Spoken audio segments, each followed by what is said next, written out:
Meltology is the study and exploration of melted structures that were damaged during an extreme heat event that apparently took place in our not-so-distant past. We're talking temperatures well above 6,000 degrees. The evidence is all around us. You just can't miss the melt.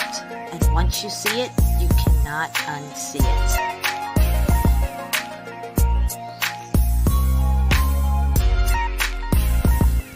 Once you see the melted bricks, you won't fall for their lame-ass tricks. Geologist, you're fired.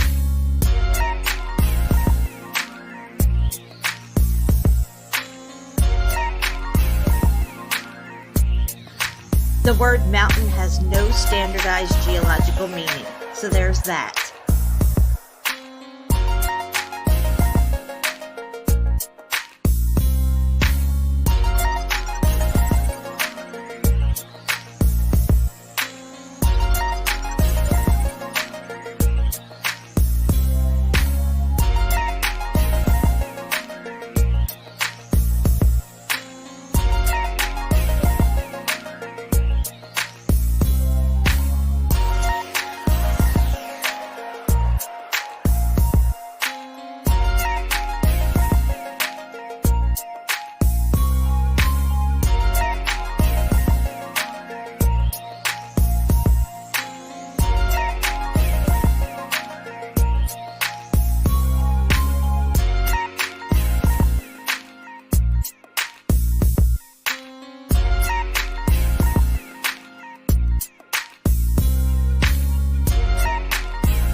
Meltology 101. Boom, baby.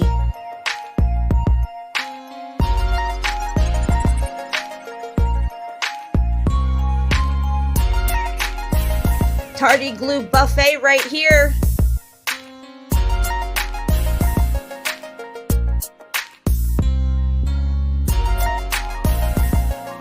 A successful woman is a woman who can lay a firm foundation with the bricks that others have thrown at her.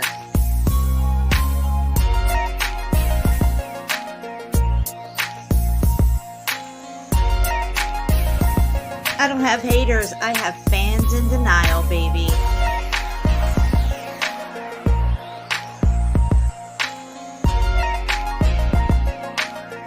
This is a jackwagon free zone.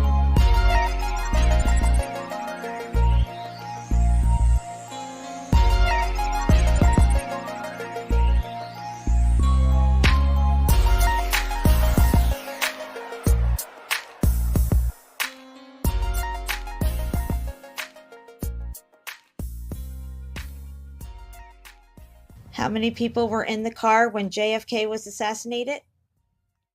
Boom, baby.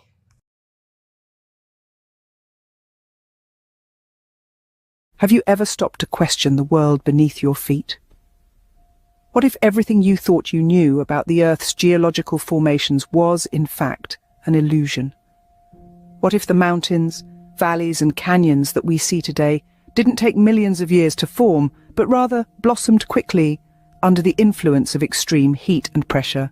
Welcome to a fascinating journey into a concept that might just turn your world upside down: meltology. Meltology, at its core, is the study and exploration of structures that have been formed through melting. It's a relatively new field that challenges the conventional wisdom of our geological narratives. It suggests that the landscapes we see around us didn't evolve over eons, but were quickly shaped by an X-factor event in our not-so-distant past. This event, it is hypothesized, exposed the Earth's crust to staggering temperatures reaching well over 9,000 degrees. Imagine the intense heat of a blacksmith's forge, then multiply that 1,000 times over. That's the kind of heat we are talking about. It's a heat so intense that it didn't merely shape our landscapes, it melted them. This theory suggests that the grandeur of the Grand Canyon, the majesty of the Himalayas, the stark beauty of the Sahara, all these were not the result of slow geological processes, but the aftermath of a cataclysmic event that fundamentally altered our world. And what's more, meltology posits that this event wasn't millions of years ago, but rather it happened in our not-so-distant past. This turns the conventional wisdom of geology on its head. To summarize, meltology offers a radical rethinking of how our world was formed. It suggests that the Earth's landscapes were not shaped over millions of years through slow geological processes, but were rapidly formed under extreme heat and pressure from an event in our not-so-distant past. It challenges us to rethink our understanding of the Earth and our place in it. So next time you marvel at a mountain range or gaze across a vast desert, consider the possibility that these magnificent formations didn't take millions of years to form. They might just be the result of a cosmic event that, while devastating, gave birth to the world as we know it today. Remember, the world beneath our feet may not be as it seems. It's time to question, to explore, and to rethink the narratives we've been told, because sometimes the truth is stranger than fiction.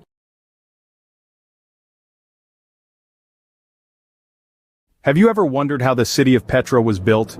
The rose-red city, half as old as time, stands as a testament to human ingenuity and the unfathomable mysteries of our past.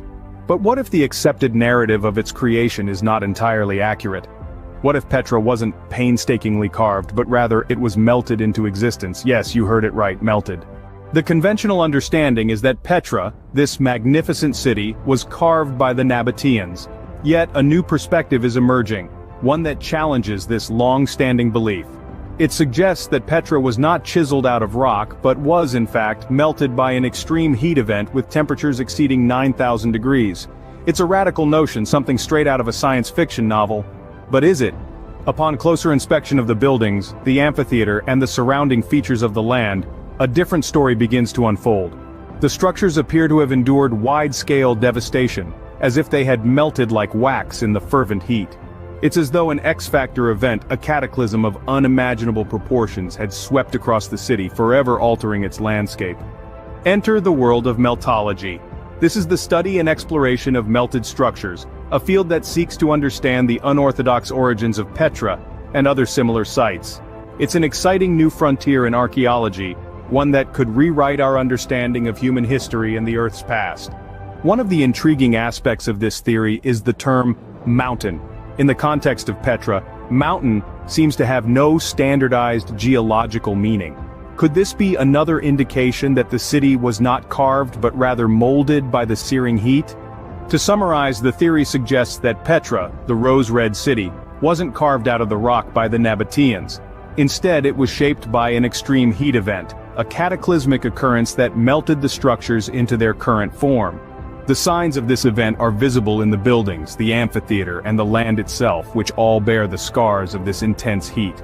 In the world of meltology, the term mountain is redefined, further supporting the notion of Petra as a melted city.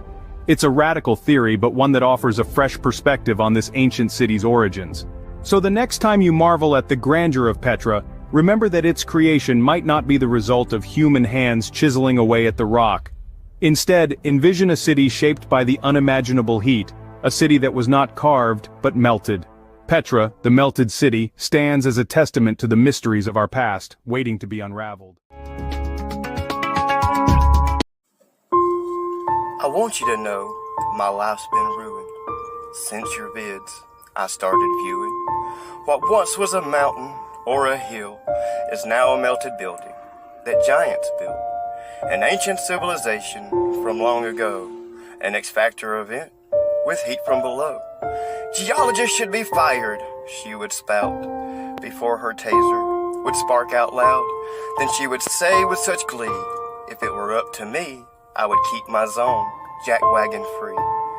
All I know is it makes me sick, 'cause everywhere I look, I see muffed up red brick. I hope you know this was all in jest. Love you, Jen. You're the best.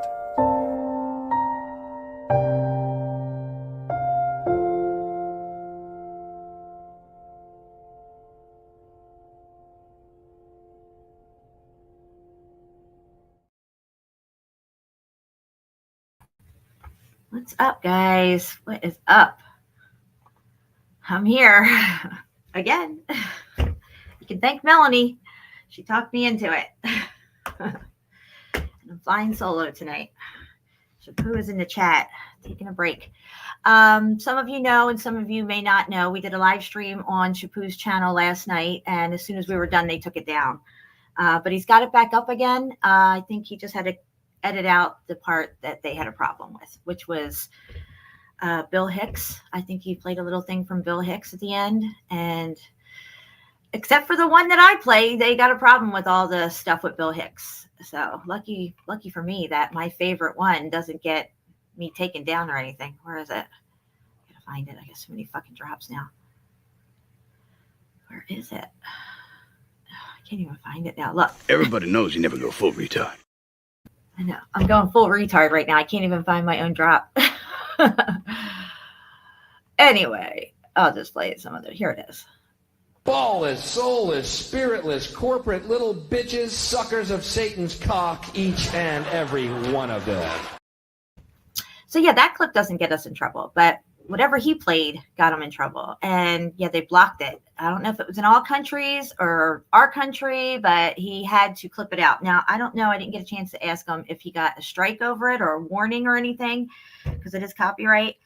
I don't know if you guys know, but on YouTube, you can get copyright strikes and you can get just regular community strikes. And they're like two different things or whatever. Anyway, I think it's back up now, so that's good. We had a lot of fun. We got 27 people here on our way to 33, I am sure. Trish is in the house. What's up, Trish? I hope you're feeling better. You're in the bath. Make sure you got your glue shoes on, your shower glue shoes. You don't want to slip in the bathtub. According to some people, we're too stupid to survive a shower. That's why we need glue.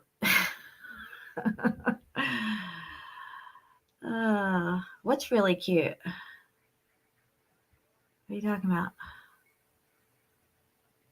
Splish splash. Curtis is here. Home Bliss is here. Melanie, of course, is in the house. It's all her fault why I'm here tonight, so I'm here. Shawnee B's in the house. Shipoo is here all the way from France. Jenny Murphy's in the house. What's up, Jenny? I'm going to be more interactive tonight with the chat because I don't have a lot of stuff prepared, but I do have some pretty interesting stuff we're going to look at. I've been wanting to cover it, and I just haven't gotten to it yet. Okay, Johnny Cool's in the house. Mess him out.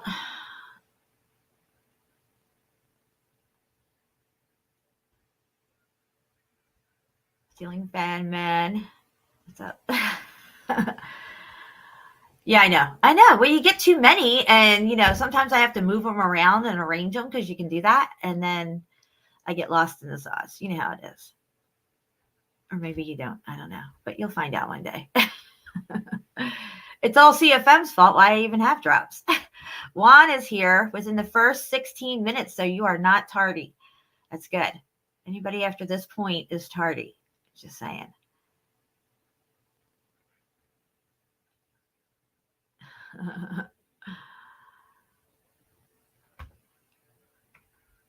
Jamie, I love you, girl. I'm so happy you're here.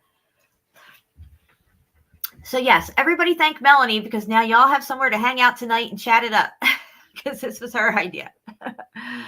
What's up, HCat? Welcome. Getting in just in time. The school classroom door is about to close. After that, you're in the hallway.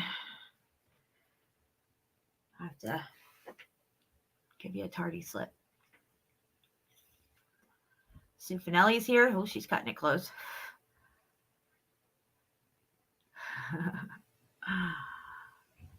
Juan, I'm happy you made it.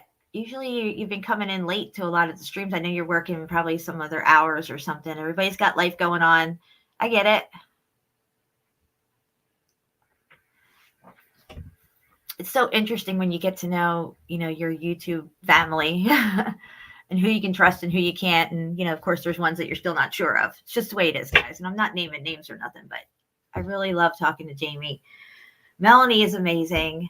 And DJ, she's not in the chat like she used to be. She's a really good friend of mine. And we have really good, long conversations. And I just love you guys.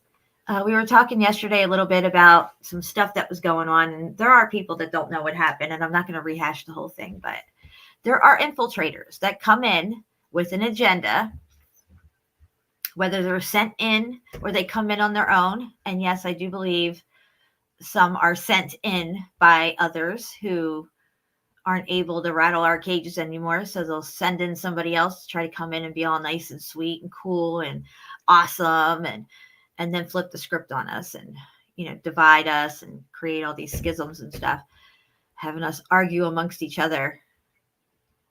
And, to some extent they accomplish their goals, but they never really get it all the way because, we pretty much catch on to what they're doing. And you'll know them by their fruits sooner or later, hopefully sooner than later, their fruits, because later it could get, it could just get all crazy. And, I don't know. What I don't get is how people can believe a total stranger when they've known me for years.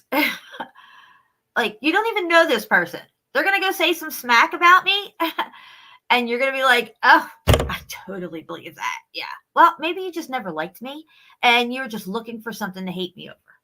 That could be. So maybe you should check yourself before you wreck yourself. Just saying. I don't hate these people that have come in and started crap with me. I pity them. Yeah. I ask God to forgive them because clearly they know not what they do or who they're fucking with. Natalie. I'm so happy to see you around lately. There was a while there you weren't here. It's nice that you're back. Shapu's watching on the TV and chatting on his phone. That's what Jamie does, and that's what DJ does. Probably many others of you guys do.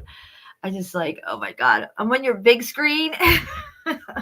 Yikes. I remember the first time Brian Stavely, when he had me on, I did my first interview over there. And he put me on big screen. And I'm like, no, take me off this big screen. Yeah. Just trying to see what you guys are talking about. Keep up with it. They hit my channel too. What do you mean they hit your channel? What'd they do? You mean they hit your channel with a strike, copyright strike, or a warning, or did a troll get in there and try to muff everything up? What happened? Yeah, sounds familiar. I know. I'm always leery of new people. I try to, give people, I'm trying not to be YouTube jaded, and like you're guilty until proven innocent. But, you gotta protect yourself. And to be naive to think that there aren't ones out there trying to manipulate and steer the narrative at, the narrative of, and I don't mean like a narrative like historical, steering a narrative for their agenda that they already have to get you guys. It's a manipulation tactic to get you guys to really like that person and accept them. And that's how we are. We're very welcoming, and we appreciate people coming in who have a genuine interest in this topic, meltology. And I got to say, the last infiltrator was really, really good at acting in the beginning. But, once the script was flipped, it was there. You couldn't miss it. You knew what you were dealing with. And clearly they're not around anymore. So we kicked that ass to the curb. What's up, Doug? 33. Yeah, we just hit 34, Jamie. I know. We'll stay right here, too. I know it. Okay. So, Melanie, I dropped a link in the chat for you. Did you get it? It was for you. I think you can add that to your music list. You'll like it.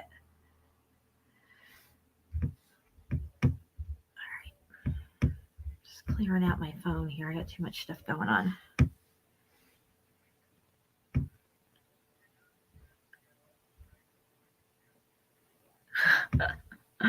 Shapu, you're crazy.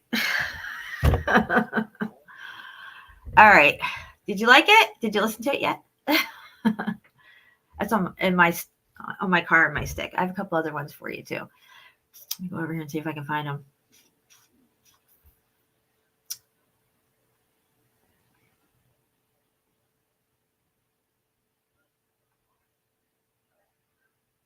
Where is this fucking thing? Hold on, let me see if this is it.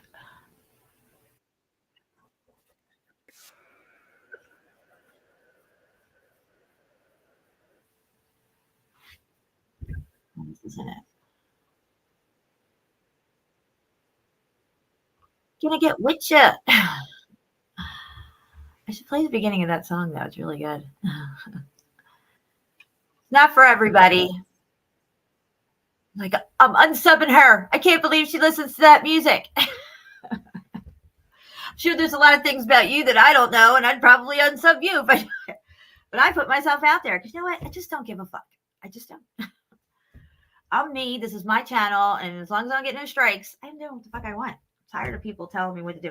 There's this one lady that was really excited to meet me at the Flat Fest. Her name was Winston. If anybody remembers Winston in the chat, super nice lady. And I guess she was a really big fan of mine and was really excited for me to get there to the Flat Fest to meet her. And it only took one short video for this woman to not like me anymore. And she's never been back. Of course, that was like 4 channels ago. But yeah, it's just people are weird like that. It's like, wow. And it wasn't even nothing bad. It was just me, my mom, and my sister in Wildwood doing shots of this. I'm not going to get into it. Anyway, where are we at here? You remember Winston, Jenny? Yeah, she's a super nice lady, but clearly something happened and I rubbed her the wrong way. Oh, I was just sharing my fun that I was having with my family, and I get all judged for it. I can't believe you did that. Did what? What did I do? I didn't do anything. Yeah, Melanie. This is what happens when you're out there on YouTube. The YouTube streets can be brutal. Word on the curb is infiltrators are everywhere. Yeah, right? Dude, I know it. People roll up next to me at a red light and they're like, holy shit. I look over, I'm like, that's right. Turn it up a little more. Oh, 2 windows down isn't enough. I'll put all 4 windows down and open the friggin' sunroof. What's up, Crazy John? You're officially tardy, and I have nobody with me here to keep track of it. I don't feel tardy. You know what that is? You being tardy. I'm going to tell you right now. Definitely muffed up. Oh, that stream was epic, Johnny, with that echo. I actually really enjoyed it. I thought the echo kind of gave it a little extra something. And luckily for me, because I thought, man, I could get so many drops out of this freaking live stream. And I went as soon as it was over and started, screen recording some of it and breaking it up into clips. And, after that, you took it down, I guess, and made it private. But I'm glad I got some out of it. It was good. All right, let's go over here. I'll screen share real quick. Screen share.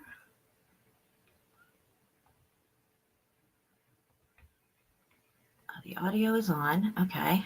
Oh, no. Wrong one. Click that. Share.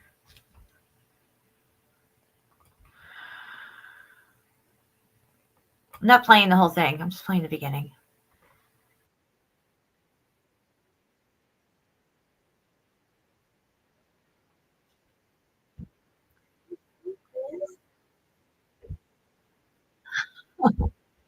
Can I get with you?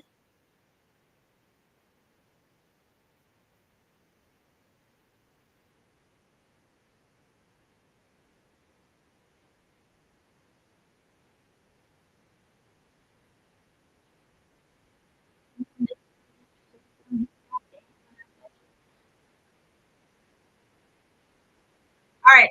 There you go, guys. I can't go any further because it's too graphic for some people's ears in here, I am sure. But, that's how I roll when I'm out in the car. It was muted? What? Who was muted? Could you hear it? You couldn't hear it? Oh, you're telling them to mute it? Yeah. Oh, I put the StreamYard link in here. What am I doing? That wasn't what I was supposed to put in here. All right, let's get rid of that because you guys don't need to have my StreamYard link right now. Having people pop in here that I don't want here. Delete comment. Okay, so I'll drop that link again for you guys. I thought I dropped the right one, but I didn't clearly.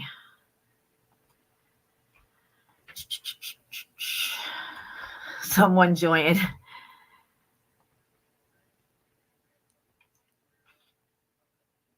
Did not share screen. Okay, I did not play it. It sucks.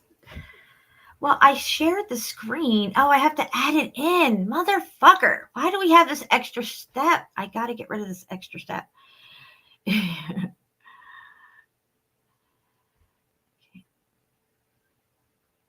Okay, I got you. I'll do it again. It's okay. I don't mind. I like the song. It's okay that I fuck it up. It's okay. All right. So I guess what I got to do is just add this like that. And there we go. DJ discretion. Where's that shit for the cat and everything? All right. Put a 1 in the chat if you can hear it. Put a 2 in the chat if you can't. Oh, wait. We got a little delay. Mel's going to join me? Oh, shut up. Yeah.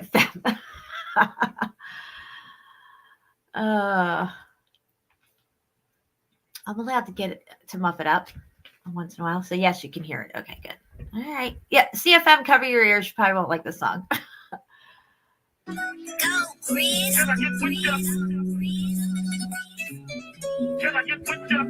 Now I can make miracles with tempos. It's instrumental, written for the nymphos. That's the intro. Shoot when you rush me, walk up and touch me. Why do you wanna fuck me? Just cause I'm paid in the worst way, true. Looking kinda good in your birthday suit. I wonder if you're wild or you act shy. Do you like to be on top or the backside? Watch when you lick your lips, shake your hips. Goddamn, I love that shit. Now let's stop fake and be real now. I got a room in a... All right, so yes, that song. I just sent that to Melanie, and I got a few more for you that you'll really like, Mel. I love listening to the mixes where they, take all these different songs and put them together. What is this, fantasy? What? West Side. West Side is the best side.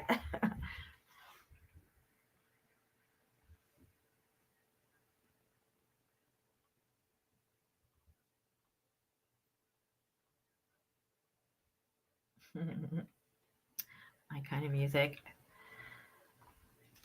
Let me see what I got here.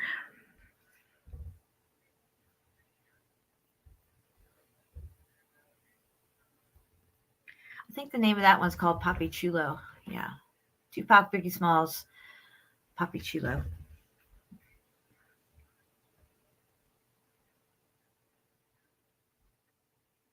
So yeah, the crazy shit. CFM sent me something about the baby oil. I was talking about 1,000 bottles of baby oil that they confiscated off of the diddler, P. Diddy.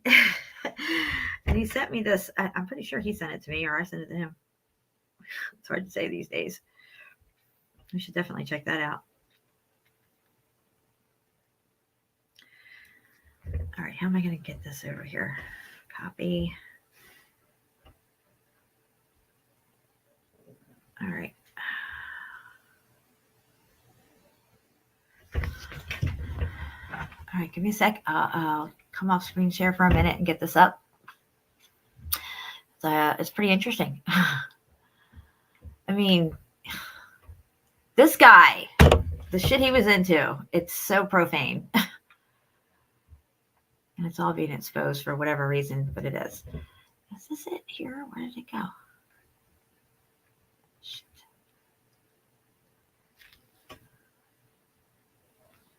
All right. Maybe this is it. Oh, okay. It's on Twitter. Jeez. Why do it look like that? All right, hold on. Let me make sure I got everything set up here before I go into a screen share. Make sure the volume's up. It's 1 minute and 29 seconds. And the volume's all the way up. So let's go back over here. And I got to add it to the stream. It's just an extra step. It doesn't need to be there. Okay, here we go.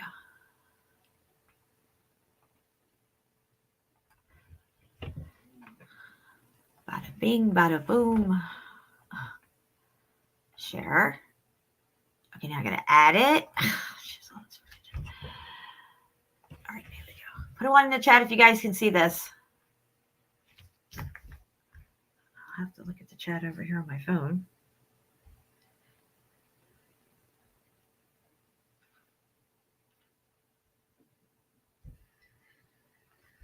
All right, got a one. Okay.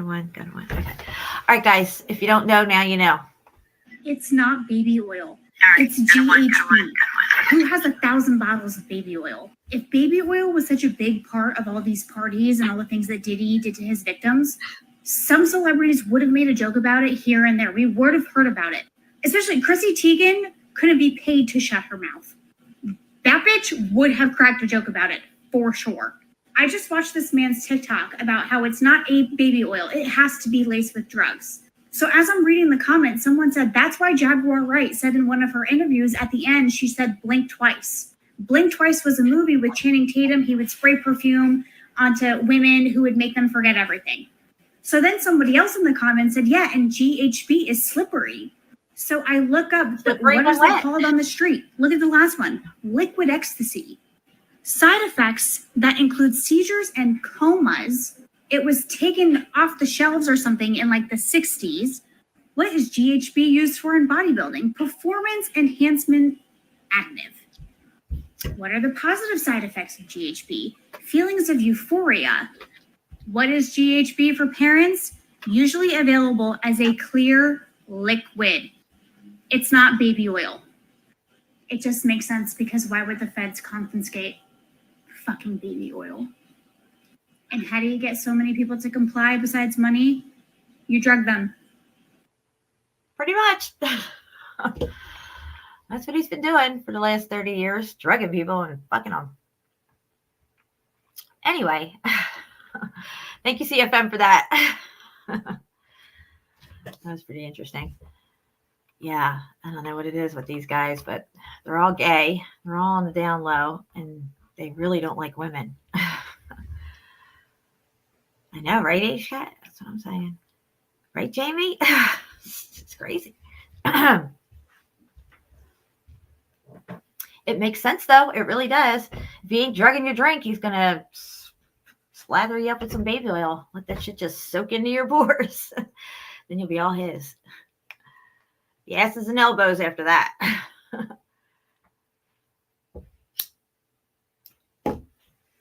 Yeah, he just had a most recent person come out trying to sue him for some stuff, and that was like the most graphic one that I've heard so far.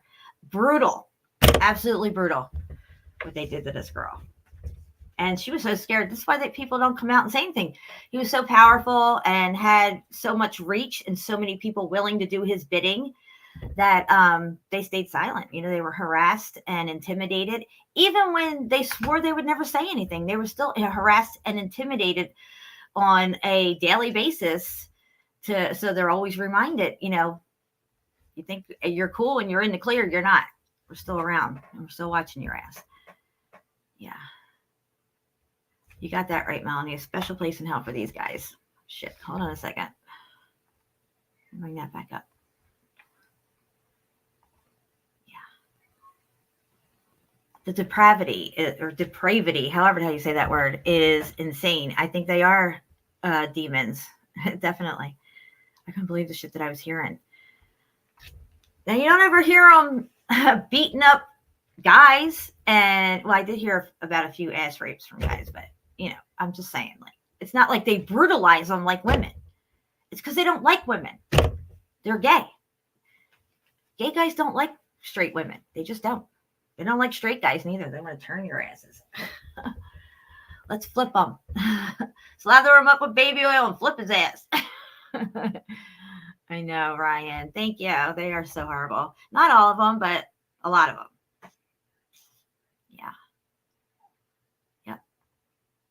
Hopefully a lot of other people go down because of all this too, because all of Hollyweird is evil. All of it. It's all satanic. It's always been. It was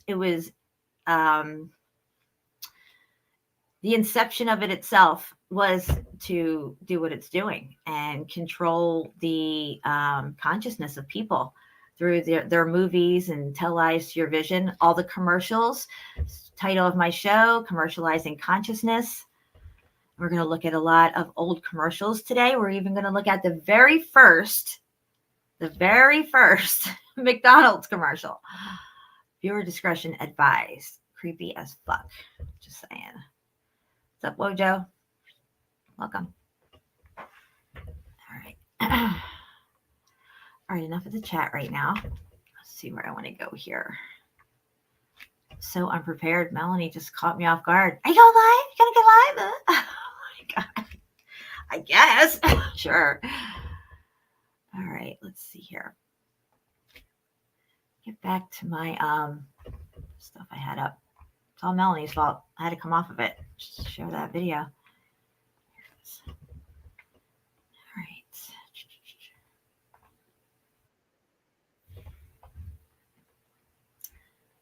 All right. Hold on. What the heck is going on here? Okay. Let's. Well, you're not up here. The pressure isn't on you. You got to, like, you know, think of something to say. I can't just sit here and look beautiful. You know, I mean, I actually could. I could just sit here. You guys could all just talk amongst yourselves and stare at me. Put a 1 in the chat if you want me to just sit here and be beautiful. I'll do that. Put a 2 in the chat if you want to actually learn something new.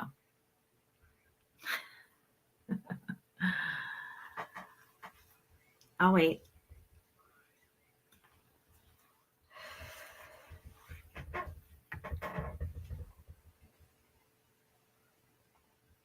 Melanie says 1 and 2. Curtis says 1 and 2. I love you guys both. Not easy to do both. Not many women can do this. Takes a special kind. You know, I'm special. Okay. All right, let's get into this commercial stuff. Make sure I'm doing everything okay here. Like it's not my first time. CFM is watching me like a hawk. I can feel it. All right.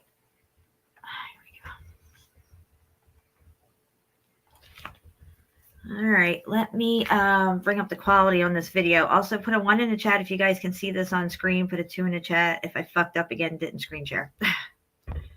Looks like everything's good on my end.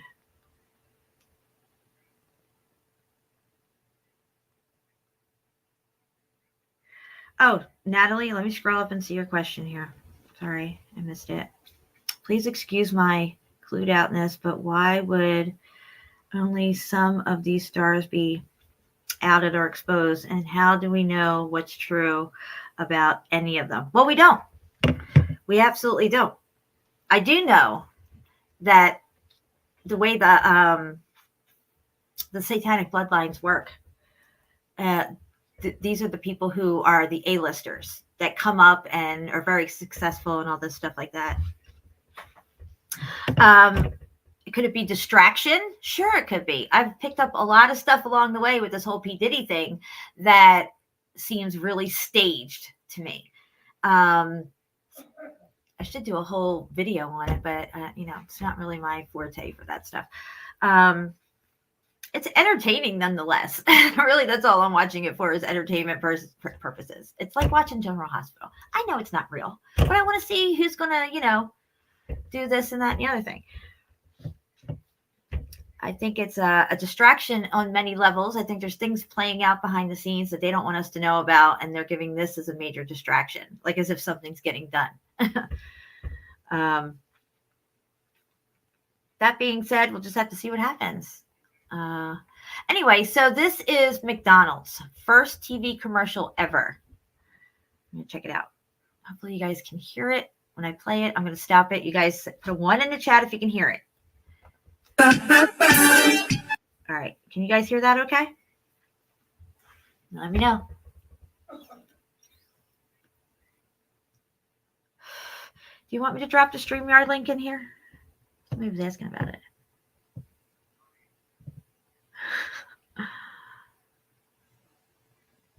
Who wants to join me? Natalie, I hope I answered your question okay. I think there's a lot of truth coming out, but it's also, you guys have to understand, this is the externalization of the hierarchy.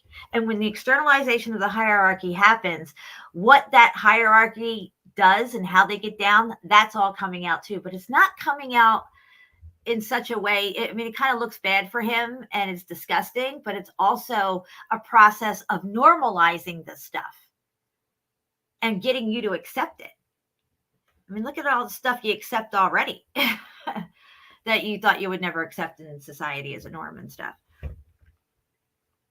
Yes, Natalie. Definitely always use your discernment and take it with a grain of salt and look at it as entertainment. You know what I mean? I'm not researching. I'm listening to this stuff. Another one that I listened to too was, and this was last year, I was going through a whole lot of stuff and there was a lot of nights that I didn't sleep. And to take my mind off of it, the things I was going through, I'd listen to this Shanquilla Robinson case.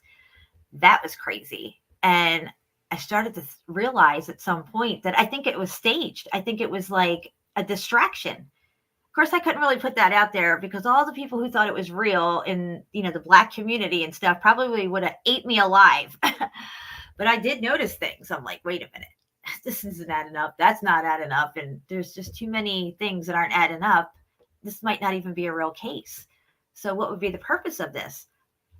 Then to cause outrage, confusion, infighting amongst people and stuff like that. All this stuff.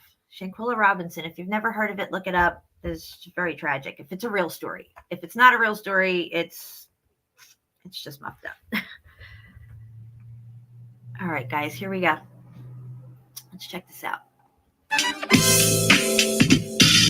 Introducing the world's newest, silliest, and hamburger-eatingest clown, Ronald McDonald. Now, where is that clown? Oh, Ronald. Hey, Ronald. Here I am, kids. Hey, isn't watching TV fun? Especially when you got delicious McDonald's hamburgers. Ronald, you can't be on TV and watch it at the same time. Now, come on and meet the boys and girls. Oh, we've already met. I know we're going to be friends, too, because I like to do everything boys and girls like to do. Especially when it comes to eating those delicious McDonald's hamburgers. A magic tray here keeps me well supplied. McDonald's hamburgers, french fries, and milkshakes. Watch for me on TV. We'll have lots of fun. Meet Ronald McDonald, the hamburger happy clown. A McDonald's drive-in restaurant is his favorite place in town. McDonald's, I'm loving it. Yep. And this one here is the world's first ever TV ad.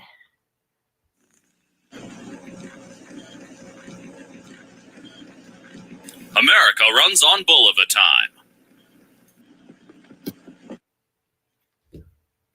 Short and sweet, but there it is. Okay, we're going to get into these 50s commercials. Check out some.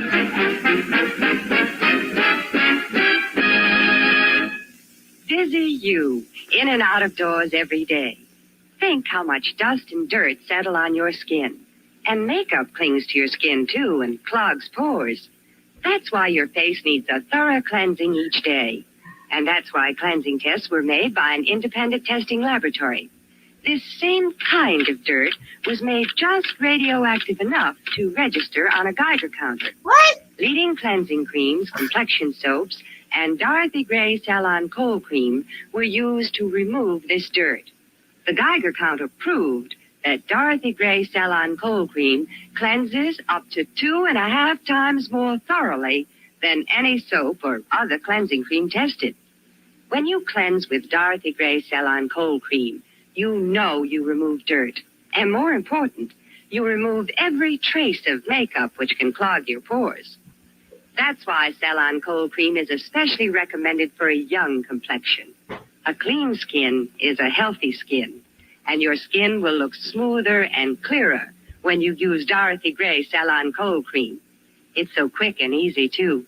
Takes no more time than improper cleansing. For particulars of this Geiger counter story, write for this test booklet to Dorothy Gray Limited, Box 18, Grand Central Station, New... Did you hear that? Dude, I didn't even know that was in this commercial. It's the first time I listened to it. Let's hear it again. Pay attention. Grand Central Station. What? What'd she say? Oh, let's play it again. Grand Central Station. Boom, baby. Did you hear that? New York City. Wow. That was cool. That's right. Grand Central frickin' Station. Not Grand Central Terminal. Hold on. We're going to check out these old commercials for toothpaste.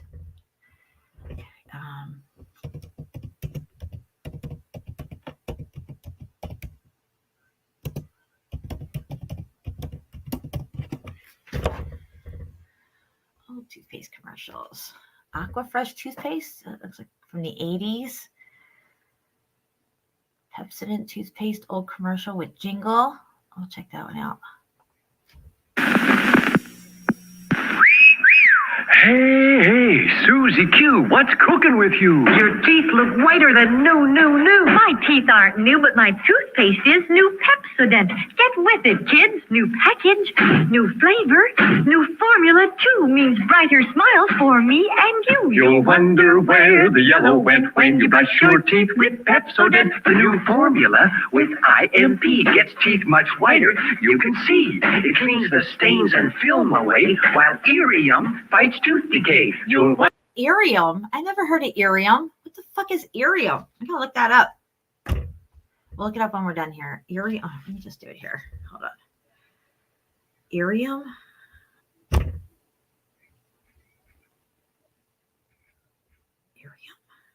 Did I spell that right? Did they say it was IRIUM? Irium 4K webcam? That can't be it. Webcam. What is better than Irium?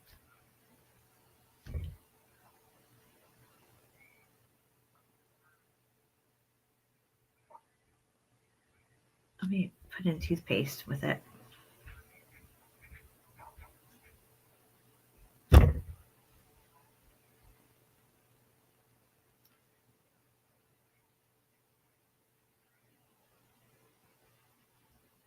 I'm not getting anything.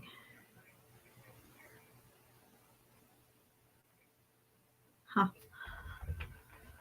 Wonder where the yellow went when you brush your teeth with Pepsodent. The taste is new, so fresh and clean. That new taste really lasts, it's keen. And while it makes your smile a rave, it also makes your breath behave. So start going steady right away with Pepsodent. I gotta stop that because I can't take that anymore.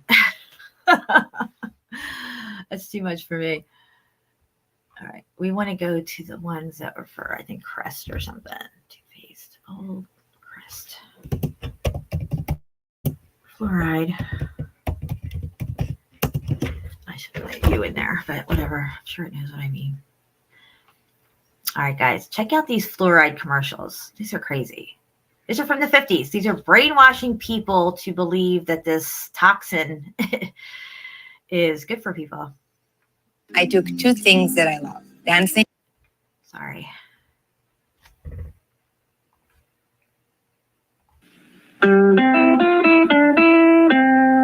In several Western towns, children rarely got tooth decay. Why? Their drinking water contained fluoride. Now, after years of fluoride research, Procter & Gamble pronounces triumph over tooth decay.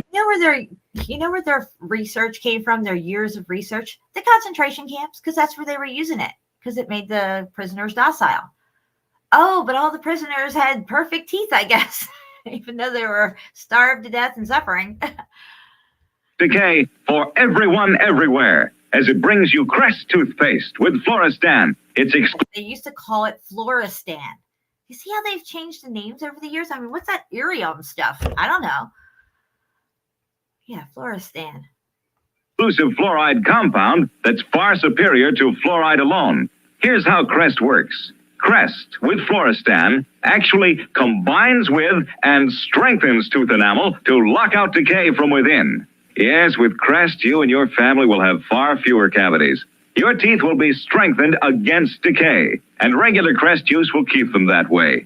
Crest helps keep your teeth beautiful, blocks out bad breath as no other toothpaste can. Start now to triumph over tooth decay. Get Crest with Floristan, world's greatest weapon against decay. Yeah, well, that's a big lie.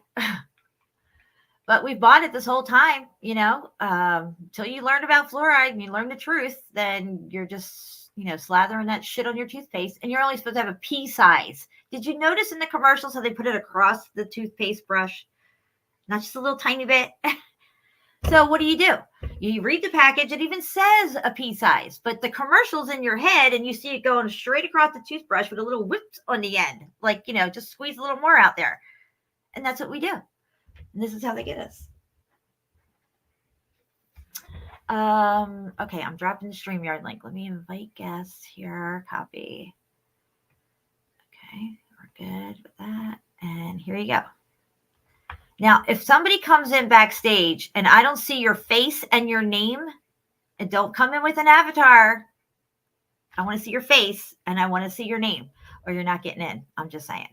I've had somebody try to come in here before and do some fucked up shit, and that's not happening again.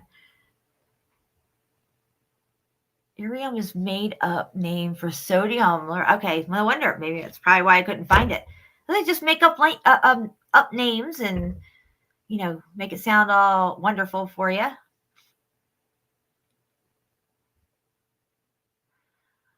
I don't know what Hashimoto is, Jenny. I'd have to look that up. I'm not familiar with it, but fluoride is no bueno. Really bad. Really, really bad. Okay, we're good. I'm going back over here. Oh, here's a Colgate one. Let's check this one out.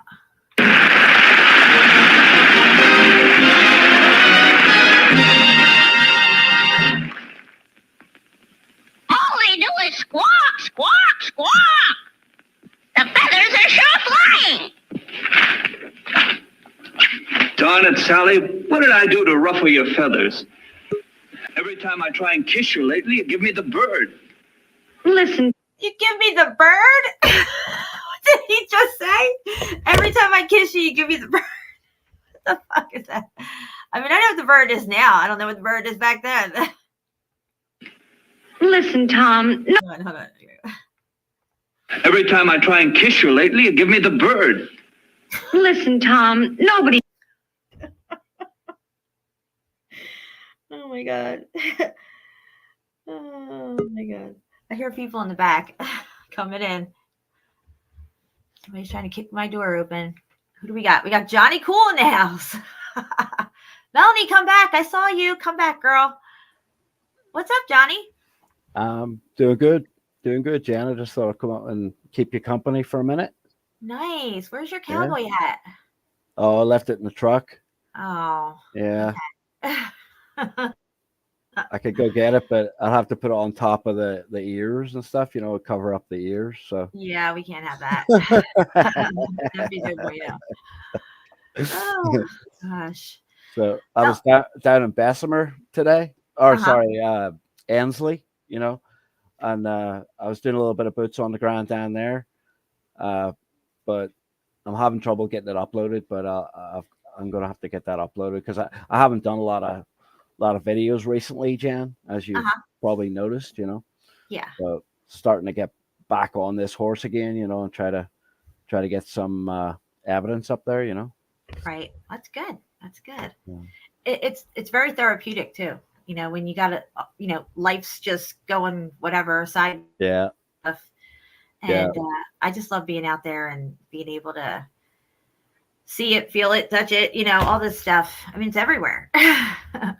It's just so interesting in that area, as run down as it is, Jan, and you've got these glorious buildings, right in the middle of the ghetto, it's basically the ghetto. So Ansley, it's pretty rough down here. So I mean, it's on the other side of the airport, right? Yeah.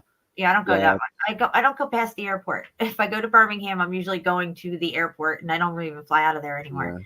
There's been a few gunfights and stuff outside the door and stuff, so it's kind of it's not like I just moved here. I'm usually from the country, Jan. I've always lived in the country in like, away from people, but now I'm living in the city and trying to get used to it, but I don't think I'll ever get used to it. I'm sorry. How did you wind up in Birmingham? Oh, long story. That's such a long story, Jan. And some of it's personal, so I don't really I got like. I'll talk with you privately about it, But so we moved up here, and as you know, I'm going through a divorce at the moment and stuff like that, and trying to stay near my children. So I've ended up having to stay in the city to do that, and I don't really want to do that, but it's just what I've got to do right now. So yeah, and that's how it is. Yeah, but I don't want to go into that any further than that. Everything will work out the way it's supposed to, and you're exactly where you're supposed to be in your life right now, even though it might not seem that great and whatever, I think we're all right where we're supposed to be in life right now. Yeah, it's an interesting journey, isn't it? Like that we go through, there's a lot of different roads that we go down. And this one's pretty exciting in a bad way, some of it, but just looking for the end of this, so.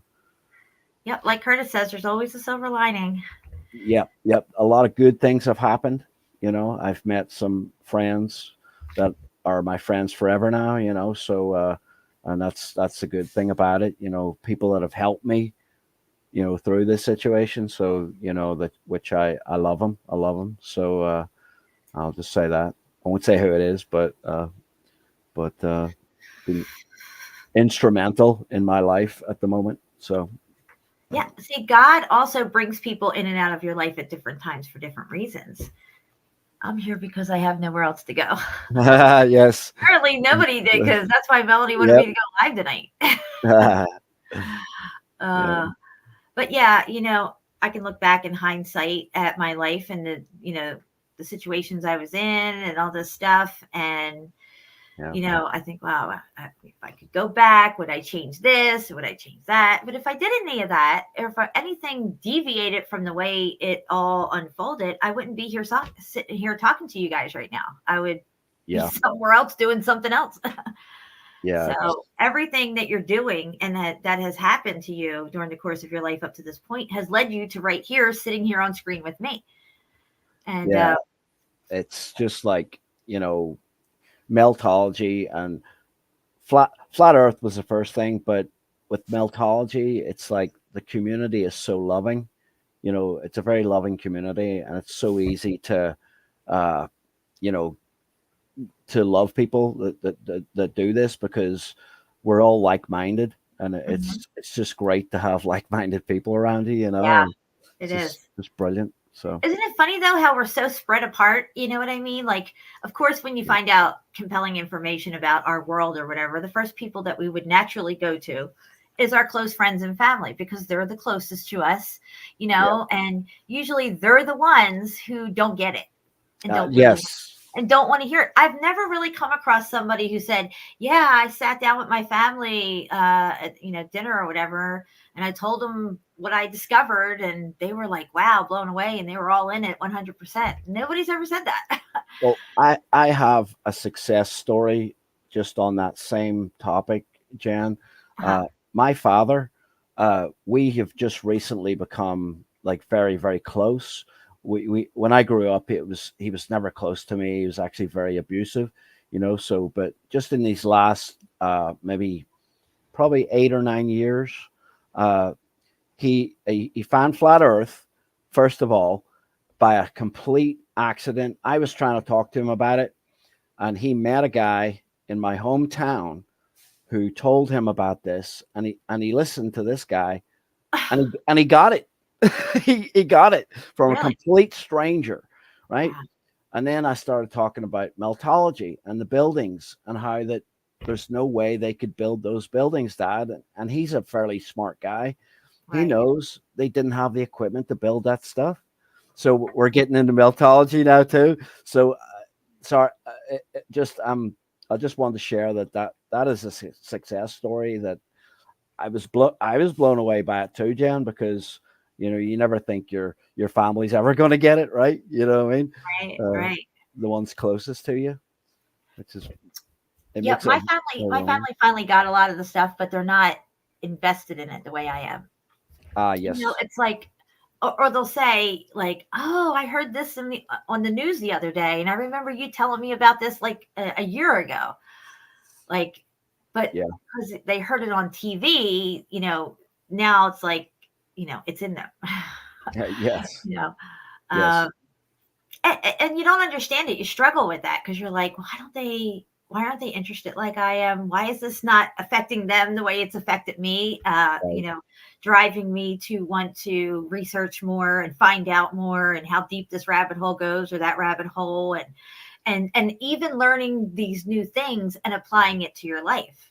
Like, sometimes they'll say, oh, well, I got my Christmas stuff up. I know you don't like Christmas, but I got my tree up and everything. So it'll be kind of like that. Like, well, I know you don't like Christmas. It's not that I don't like Christmas. I just know the truth about it now. Right. Yes. And now that I know the truth, I'm fucking going to celebrate. I mean, even the Bible says not to cut down a tree and stick it in your house and fasten it and all this stuff, and fluoride. I know all about fluoride. I'm not going to go buy fluoridated toothpaste. That would just be fucking stupid. You learn something new, you have to apply it to your life and live accordingly. That's for me. That's a no-brainer. That's what we did. That's what we did, Jan. I've been on YouTube as long as probably like Melanie has, basically, doing this stuff. And but I never got really involved in all of the groups and stuff. I concentrated on my family, and the things I was learning, about the truth that we were learning, I actually applied them to my life, and my children are unvaccinated. They haven't been to school, they were homeschooled. My oldest son is 20. He's 20 years old now, and graduated and working, and he's one of the smartest kids you'll ever meet. But you know, it's like you have to apply this stuff, Jan. There's no point just listening and not actually doing anything about it. Yep. So, you know, we made some hard decisions early on, which you know, that were actual changes in our lives. You know, which a lot of people I see, we talk about it, but we don't actually take steps to do it. Like I remember getting the fluoride tablets when we were kids. We got fluoride tablets almost every day. You were taking these tablets. It's like, what? Why? How am I still alive? I don't know, even right? God. Well, they were calcifying your pineal gland. That's why they were giving it to us in grade school at those young ages. Yeah. And look, I mean, we weren't giving them out in high school. It didn't work, Jen. Look at the big gap in my teeth. You know, that gap in the center there is a sign of beauty. They say. That's what they say. I don't know. I don't know. I don't know. It's enough to fit a cigarette in there. I know that. Can you whistle through it? No. Okay. Maybe that's where the snake tongue comes out. Maybe, perhaps. Yeah. No, I just don't understand. This girl at work one time, she was offering me one of those. What are those called? Antoids or something? You know what those are? Those little things you suck on. Antoids. I think I'm saying it right. Yes. I know. Well, they're sugar free. I don't know if anybody knows that or not, but you know, I watch out for that stuff. Aspartame. Yep. She comes up, she's like, "Here, Jenny, want one?" She's all sucking on it. I'm like, is that sugar free? She's like, "Yeah." I was like, "No." I said, "What are you trying to poison me?" Right. Give me the stink eye. I'm just like, "Yeah, well, I'm not eating it." No, I like these things. Well, sure, you like it now, but you have no idea what the thing's going to do to you later, you know, down the road and stuff. That's right. It's so muffed up. Yeah, and Altoids. Yeah, that's it. Altoids. I'm like, we were fortunate in the UK. You know, I was in Ireland, Jan, and none of our candy was GMO. You know, it was illegal over there to have GMO, so we didn't get any of that stuff. But some of the sugary stuff that we ate, though, I bet there was probably some aspartame in it. You know, I mean, I bet, but I don't know. But the American children, you guys growing up probably had a bunch of that stuff, you know, that was shoved into you. Put it that way. But I had a lot of candy when I was a little boy, so I lived on candy for a while. But yeah, you know, you find out the truth about a lot of these things too late. Okay, so I just want to show, since you were just talking about you know, them sneaking in this poison in the products and stuff. I just pulled up juicy fruit ingredients. Yeah. And we'll take a look at that real quick. Where'd it go? It's just here. Where is it? Okay, here it is. Can you guys see this? Am I sharing screen? I probably didn't put it up yet, did I? I don't see it yet, Jen. No. Here it is. There you go. All right. Okay, juicy fruit is not a sugar-free gum. Do you see sugar-free on this package anywhere? I sure as hell don't. I'm just saying. If you look at the ingredients here, you got sugar, gum-based corn syrup, dextrose, natural and artificial flavors, glycerol, soy, lecithin, whatever, and then boom, aspartame. What the F is that doing in there? Sorry. Yeah. What's that doing in there? Look at these fucking pop-ups. So yeah, I mean, and that was never in there before. And something compelled me that day when I had it in my hand to read the package. You know, I mean, I don't know if, you know, divinely led to it, but something just made me flip it over and look at it. You know, I always known that it was not in there, you know. But this particular day it was, and I'm like, I'm in line. I'm like, motherfucker. People are looking at me like, what's her problem? You know, and I'm by myself. So I'm like, and I talk to myself, guys, because you know what? I'm my own best friend and I'm okay with it. And I won't stab myself in the back. So I'm like, motherfucker. And I'm like, great. Now I can't eat juicy fruit. And I put it back and I go marching out of the store, blah, blah, blah, blah, blah. And then people are like, wow. You got to play the cowboy drop for that, Jan. Yeah. Oh my gosh. You gotta drop the cowboy. Oh, the new one that I have here? Yeah. Definitely muffed up. I was thinking of the motherfucker one, the cowboy. Yeah. Motherfucker. That was me before I even knew Lawrence. Yeah. But it was all muffed up too. I'll play it again. Definitely muffed up. I love the echo. Like the people that control this realm, Jen, I mean, they know what they're doing. They know they know they're trying to dumb everybody down. And they bank on your ignorance. They bank on it. And one of the things that we taught our children when they were growing up was to eat fruit, Jen, fruit and vegetables rather than going for candy. You know, we would have fruit and vegetables out, and our children, they'd be happy if they got a candy bar. You know, they'd be excited because they rarely get one. You know, so we don't deny them all the candy, but it's like you got to teach them to eat some healthy stuff. You know, or they're going to end up, you know, unhealthy people. You know, and then have to go to hospitals and have to participate in the system. You know, the more garbage you eat, like the more you have to participate in it, and you know, you end up being addicted to pharmaceuticals instead of, you know, you should be eating vegetables and keeping yourself healthy.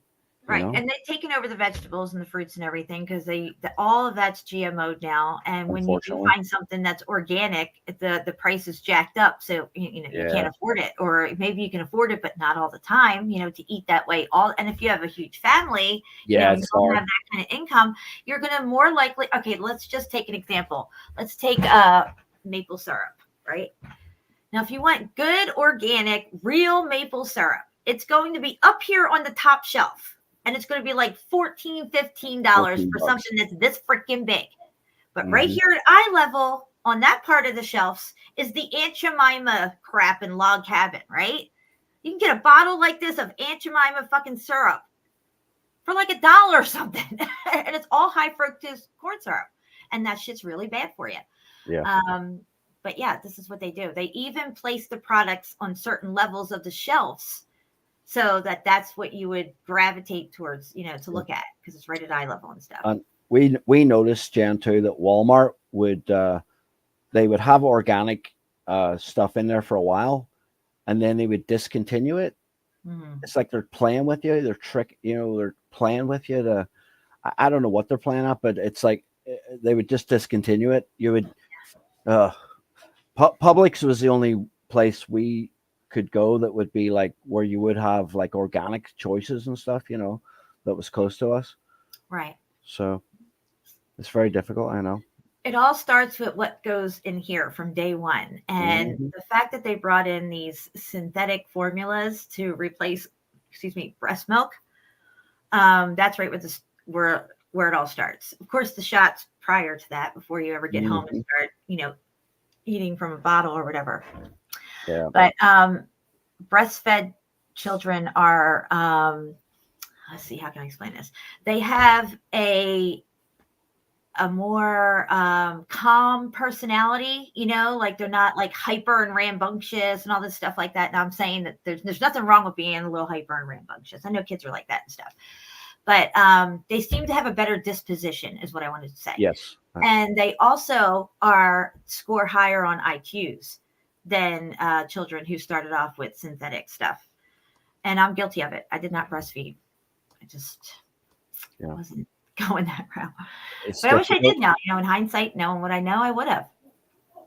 Yeah, it's difficult, Jen, because like we had our first 4 children in a hospital. They're so pushy about using formula from day one, like from the first moment. They'll even take the baby away from the mother to do that, you know. And we got pretty strong at saying no, you can't take the baby, you know. And our first one, he got some formula, I think, but the others were mostly breastfed. And you're right, they're a calm disposition. They're just a lot better behaved, you know, and everything like that. So, but they are rambunctious. Don't get me wrong. I mean, But it's a good way. It's not like, they're bouncing off the walls and, oh, look, they have ADHD, whatever the hell that is, and all this other crap. Oh, it's just insane. And the amount of sugar that's in everything. They told me I had ADHD, Jan, but I just didn't want to be in school. I just didn't want to sit at a desk. You know what I mean? Yeah. And because what you were learning wasn't true. And I think we all inherently knew it to some extent, subconsciously, because I was never interested in school neither. I mean, but I had to bring home first honors because, you go to Catholic school and they're paying for it and everything. Yep. Bring home low grades. You just can't. Oh, no. So, yeah, but I think that if we were in school, like if we had, I wouldn't even call it school. It would be a whole different experience to learn about our world and ourselves and different events and things and stuff like that, and how everything really works. I think that we would have been more interested and, more inclined to pay attention. And I mean, you would go into like history class. It's like, oh, here we go. I'm going to learn about George friggin' Washington or some crap from, the Bronze Age or some shit like that. None of that makes any sense. You don't retain that information and use it later in life, unless maybe one person out of the whole school is going to be a historian when they grow up or something. And they would have to go to more college for that. So it's just all the purpose of what we call today education is just to anchor the false narratives into us at these young ages. Yeah. And then, shove the fluoride tablets in your mouth, calcify the friggin' pineal gland so you'll be disconnected, put the rubber soles on your feet, the shoes, so you're disconnected from the earth. The Vatican, when they would take, before they do the regular birth certificates, they don't really do it anymore. You would get the birth certificate where you had the footprint on it, the baby's footprint, and those would go to the Vatican, and they're taking your soul. Wow. Soul. Interesting. Yeah. That is fucking, sorry. That is.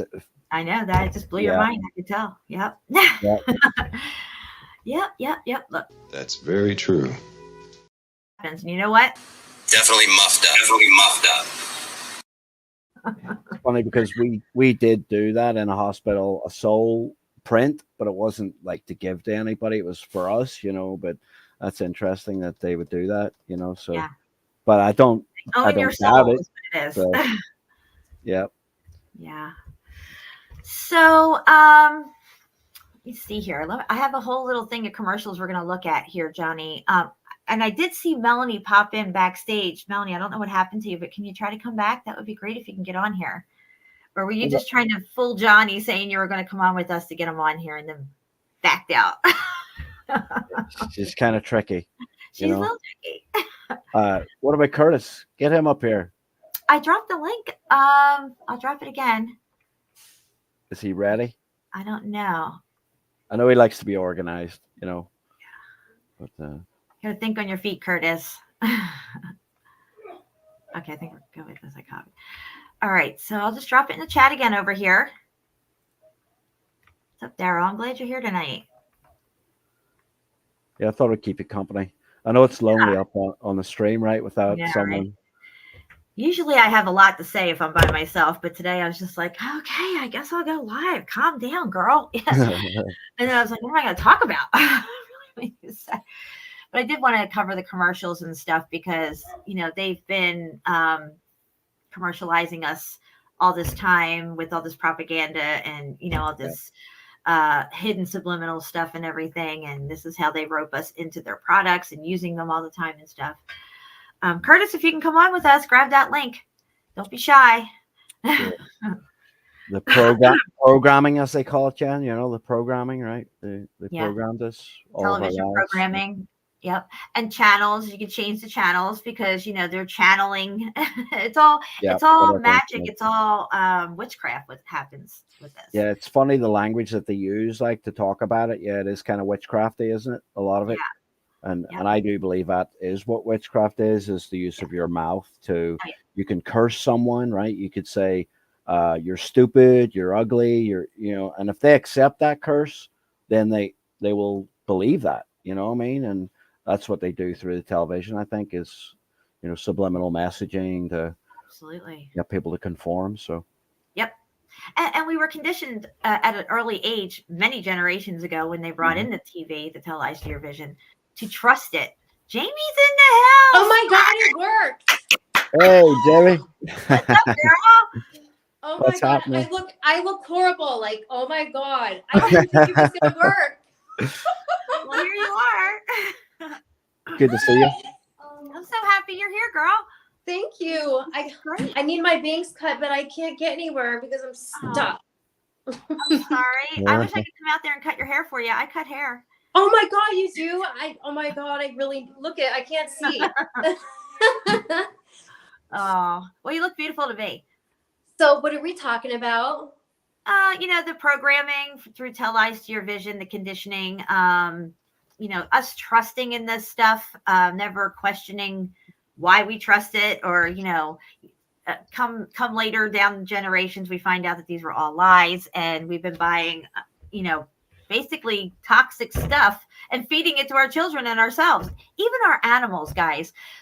Cats and dogs never used to get human diseases. They get cancer, they get diabetes, they get arthritis, they get heart disease, they get all the stuff that we get. You know why? Because we process their foods.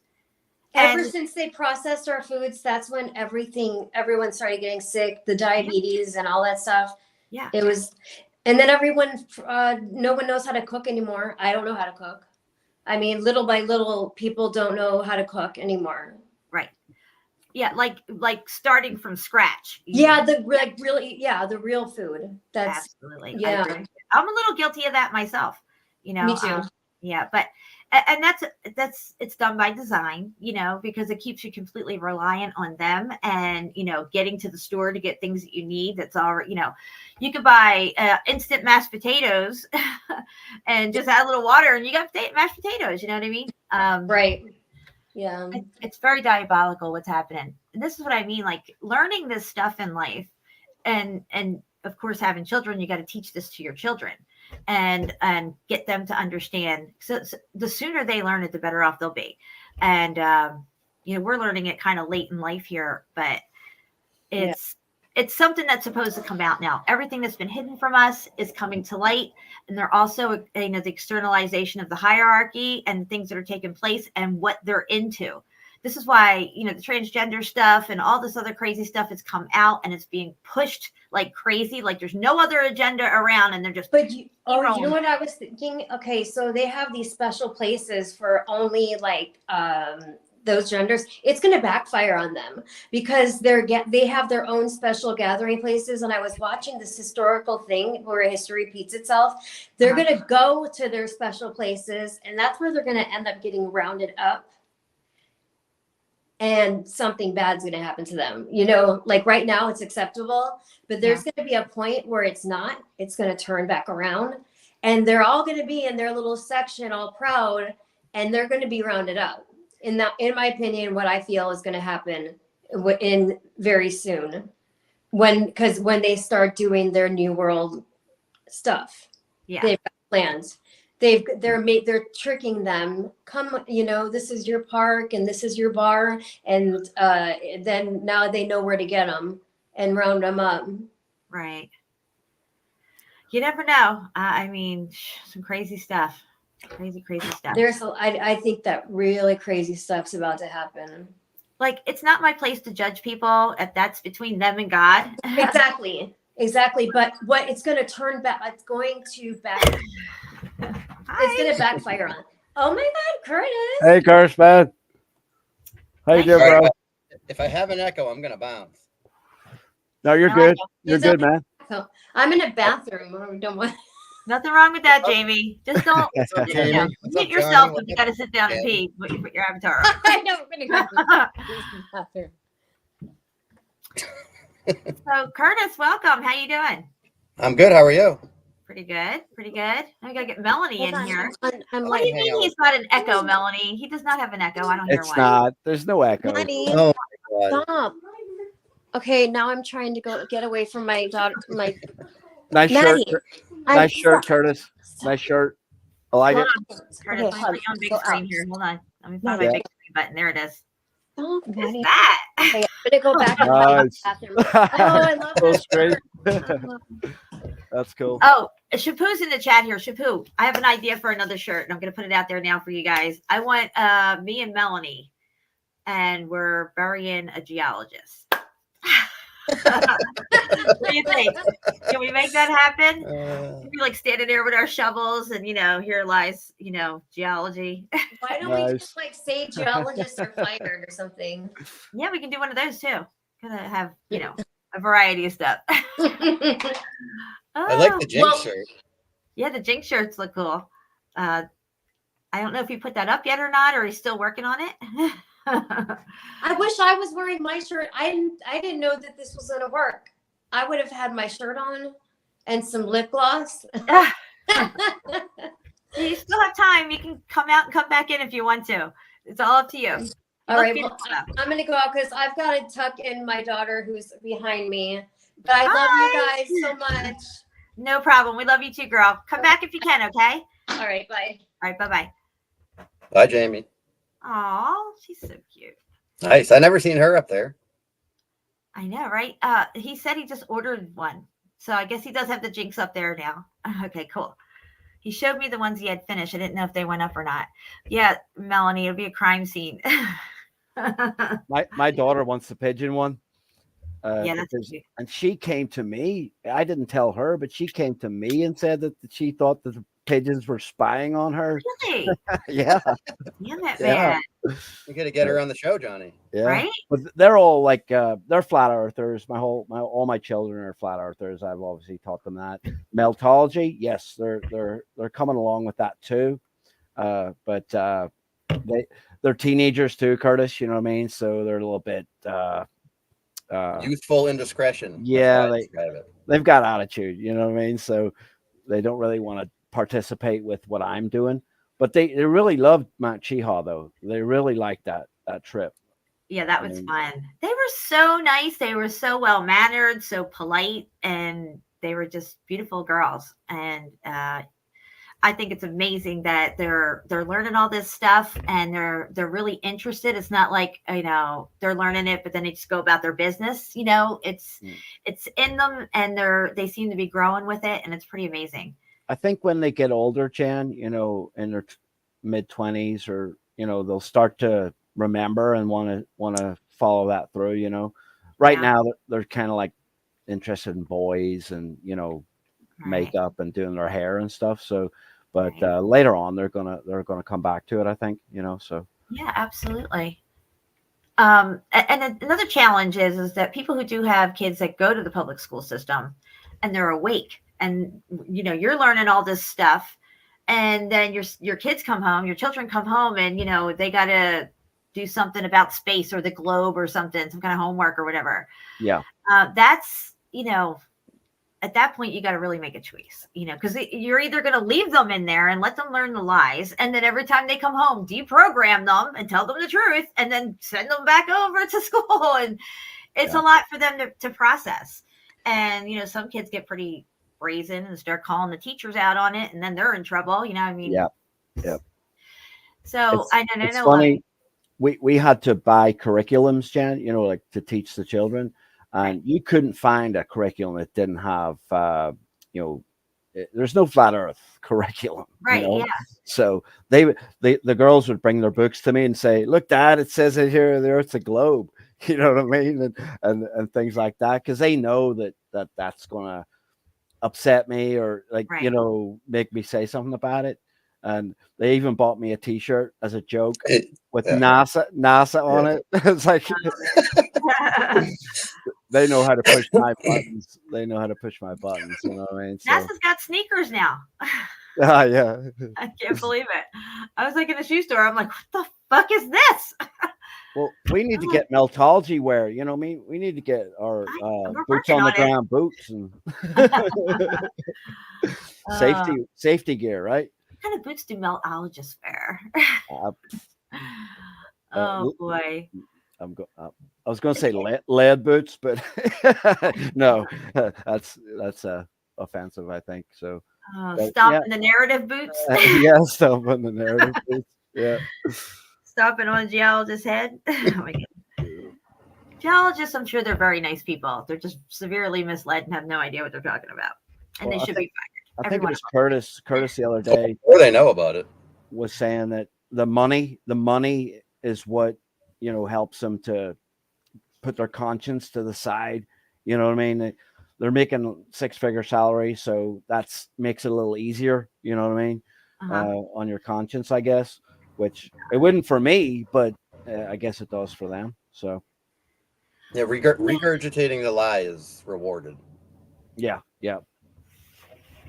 And you know what happens if they question it? If they get a little curious, write a paper and put it out there, or ask the wrong question, then they get blackballed in their field. So, there's a few people that I had heard of over the years. One was an anthropologist, and the other one I think was some kind of archaeologist or historian.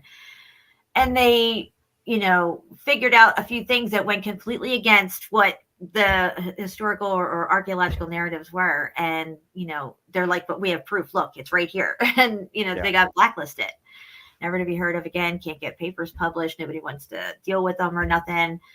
So there's a hierarchy at every level of, every aspect of everything. And they control it all. This is where we're at. It's unfortunate that's the way it is, though. Yeah, And the universities, Jen, are just filled with people who are teaching lies. That's all it is. I mean, and people are spending like hundreds of thousands of dollars to send their children to get indoctrinated by these people who are telling lies to them. And they love it. They do. When I went to high school, when I entered high school, 1988, I graduated. So I went in like 85, going into 86.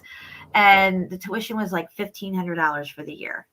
And by the time I left, it was like almost $1,800. I know that sounds really low. It is really low. But now it's like $5,000 for 1 year. Mm-hmm. For what? And you got to buy your uniforms, buy all this, shoes and all this stuff. And it's just, I don't even know how people are even doing it. But, not everybody can homeschool. And I get that. But they have created a society to where we have to get out there. We have to work. You need more than one income. School's kind of like the babysitter. You send your kid off to school. And if you do homeschool, they expect you to teach them the same curriculum, just at home, not at school. That's right. And if you don't, if you've already signed your birth certificates and stuff, they can come and take your kid. So this is why it's very important to not have a birth certificate, not have a social security card, and not be in the system at all. And, be able to have your children be self-sufficient in some sort of way and not have to rely on the system to work or anything, to have an income or something like that. That's one thing I've been trying to press onto my girls is that you need to start your own business, because then you don't have to go through all the rigmarole of going to colleges and stuff and getting indoctrinated. You could start your own business and only learn about what you want to do, right? Rather than getting all this broad spectrum of nonsense you'll never ever use.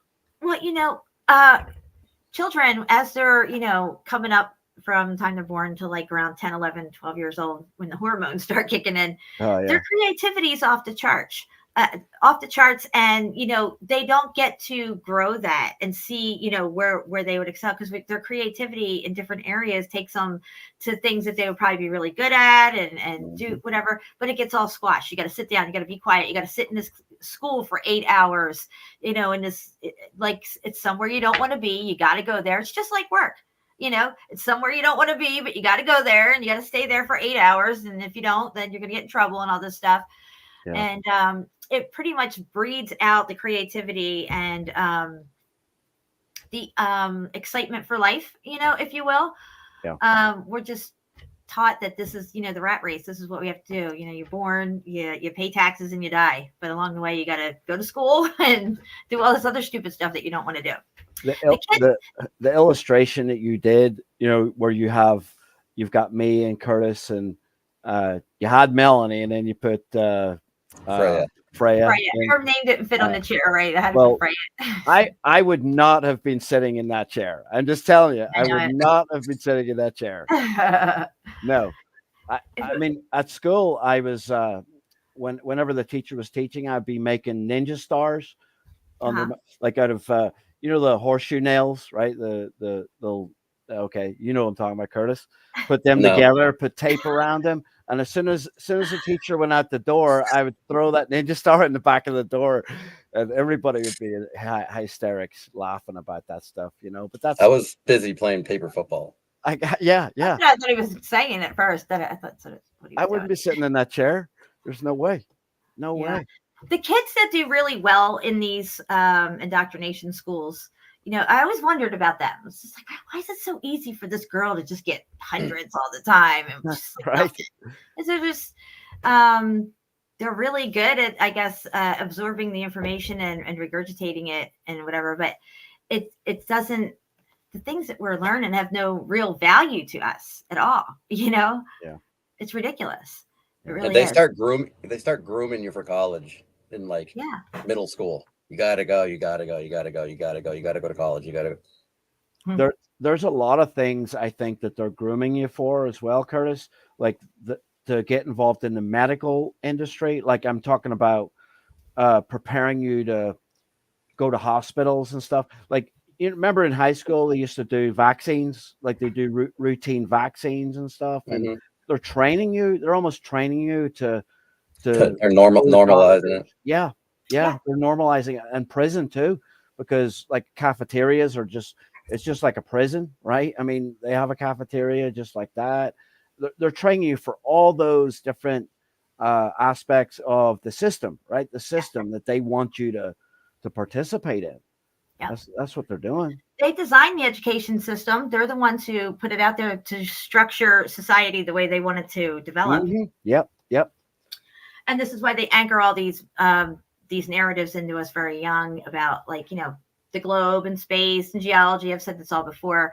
You learn it at a young age. You're not learning that shit in high school. By the time you get to high school, that's all anchored into you. You already have the perception deception over you, and everything's all there. It's all been right here, right in front of our faces. The melt has been in our faces this whole time. Have you noticed there's a progression with that, Jan? Because if you go from primary school or elementary, as you guys say here, elementary, it's really ground into you in elementary school. There's even someone who'll tell you, you know, you have to do this, you have to do that. Then you go to high school, and it's not just as enforced, but you do it anyway, right? Because you've been trained in the previous stage to do it. And then when you go to college, there's no rules, right? But you do it anyway. They're almost training you to see if they've got you. I think that if you want to have a good paying position in the world and have some kind of profession or whatever, you have to go to this extra schooling, you know? Of course, they could have taught you that back when you were younger or whatever. But they've taken a lot of stuff out, like shop class. I don't even think they have typing class anymore. In high school, we had typing. They don't teach languages anymore. They don't do cursive, penmanship. In Catholic school, second grade, you learn how to handwrite, and you have to handwrite the rest of the time. Like you don't print anything.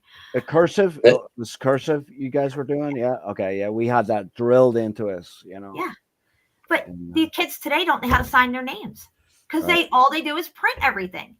Printing can be what is it called? Forgery.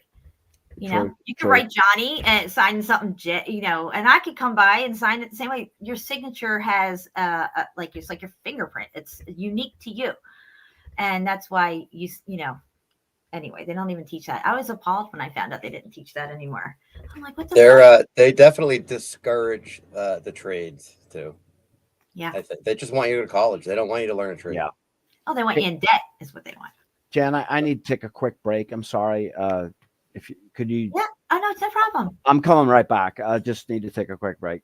Yeah, it's okay. You stay on screen. Just, you know, put your avatar on mute if you want. It's up to you. Well, Curtis, it looks like it's just me and you. It looks that way. You know, right before the show, I cut my finger. And I know it. I'm just like, I don't got time. The middle finger too, huh? Yeah, I don't got time to bleed. I got to get on this show. Here I am. Blood and all. Oh my gosh. You gotta be careful, Jen. I know. It's sharp objects, deadly. Anyway, so Curtis, what did you want to be when you grew up? You want to know the funniest thing too? I look back and I remember this. As long as I can remember, I wanted to be an archaeologist. Really? Yeah. Huh. That was one of my interests as well. Archaeology, and I really wanted to be a marine biologist. Nice. I was really good in chemistry class, except I suck at algebra. So it was just like, it's like, you're good, but you know, I'm like, what is this? Algebra is like a foreign freaking language to me. I just passed that class with a 70. I remember I was just like, I don't know. She must have felt sorry for me and she gave me a 70. But I had the worst teacher too. She's so boring, more boring than an old librarian. It was just like, you wanted to kill yourself when you went in that freaking class. I'm telling you. But if you didn't get a 70, you had to go to summer school. And I ain't going to no summer school. So thank God You don't want to go to summer. You don't want to go to summer school. Fuck all that shit. So you wanted to be an archaeologist. I wanted to be an archaeologist. Yeah. And then it didn't work out that way. Obviously. So is there anything else you wanted to do besides archaeology, like as you got older? And party for a long time. I'm a professional partier. Yeah. I'm damn good at it. And then no. I got the full indoctrination program. I went to college and fortunately snapped out of that. What did you go to college for? Still paying for it. What'd you go for? Business administration and marketing. Okay. Exciting. Yeah, right? Still paying for it 20 Wow. plus years later. Wow. It's like a mortgage. Yeah, right? That's crazy. Yeah, so it's just I'm going to get back into these commercials because there's some crazy stuff that we're going to look at here. I got to make sure I do this correctly again. I think Shapu fixed it for me. Share. And let me add that in. Okay, so we looked at the ingredients. If anybody came in late and they don't know what we were talking about here, where the hell did it go? Where is it? Where'd it go? Oh, it went away on me. Whatever. Okay, we got that. We get rid of that. Juicy fruit has aspartame in it. Just so you know, don't eat it. Unless you like aspartame and want to, poison yourself, then go for it. Because it's right here. It's aspartame. Right in the middle of juicy fruit. Anyway, I called them and I gave them an earful. I videoed the whole thing. I was really nice though. But, I had to let them know. Of course, they're like, wow, this lady called and she was just yelling about all this aspartame. I used to love juicy fruit. Boy. I used to too, but can't eat that anymore. It's been years now. I will not put that crap in my mouth. There's just no way. Okay, so here we go. We got, where was it? The thing I was going to, I don't know if anybody heard about this, but let me look this up real quick too. 66 cough medicine. Okay, I thought it was a Mandela effect a long time ago. I did a video on it. I just couldn't believe that this thing even existed, but here it is. 666 cold mysteries. Crazy. Excuse me. My goodness. Right? Look at this. 666 cold medicine. Are you kidding me? And this wasn't even that long ago, guys. That's just insane. That's insane. That is. Yeah. Look at this. I mean, what? I actually used this picture in my video. I remember this one. And I used this one. Cough drops. 666 cough drops. Mean, what? I don't know. I just don't know. It's just bizarre. Little pea is what it looks like. Look, allergy medicine. Wow. It's just like crazy. And this looks like it's from like the 80s, this box, like late 70s, early 80s, maybe. It's like you said, Jen, I think you've said before, they have to tell you the truth in some way, in some bizarre way. They got to tell you the truth. This is true. They do. And they can't say they didn't tell you. Look, even if it's in The Simpsons, they still told you. Yeah, they told you. Yeah. And they put it out there, but you were too dumb to pick it up or whatever. All right. So let's get back here. It was, which one was I going to click on? what we ate in the 60s. Let's take a look at this because this has to do with food. So we'll check this out. And we can stop along the way. If anybody wants me to stop, just make sure you let me know. Trampoline. No wonder the Wilsons are in good shape. Including Ida, my wife. Mother of 5. Yet she keeps slim as her teenage daughter. How? Exercise and the right kind of food. Let me just say this, okay? Slim people used to be the norm. That's not the case anymore. So it's interesting when you see these commercials and people are thin and fit and stuff because clearly that's not the case anymore. Foods, like a post-grape nuts breakfast. It fills you up, not out. Gives you important protein. And only grape nuts have these crunchy nuggets. Enjoy a delicious post-grape nuts breakfast. It fills And you... what goes with grape nuts? Milk. So they're actually promoting milk as well because we actually shouldn't be drinking milk, okay? You breastfeed and you're done, and then it's it. You don't need milk. You don't need all this calcium and stuff like they tell you. Just saying. You up, not out. Post cereals make breakfast a little bit better. You know what I'm thinking about, Leo? Here we go again. A donut. A donut. A fresh donut. Oh, Duncan's. A hot, fresh donut. It's in the cupboard, Leo. Hurry. A hot, fresh, delicious, sizzling, yummy donut. Yeah, this guy's got like the ugliest wife ever. They've got like a prettier woman or something. I'm just saying. How did she get that part? Donut. Cream cheese with mustard. What are these things? Are these like donut square Pop-Tarts or something? No. With new donut squares, you can have a hot, fresh-tasting donut whenever you're in the mood for one. You're so good to the two of us, Leo. Open I've been up all night feeding your ass. And shut your eyes. It's the Alphabet cereal. What a surprise! Yes, it's Alphabets, Post's new sugar-sparkled, ready-to-eat oat cereal that's so much fun. And so nutritious, too.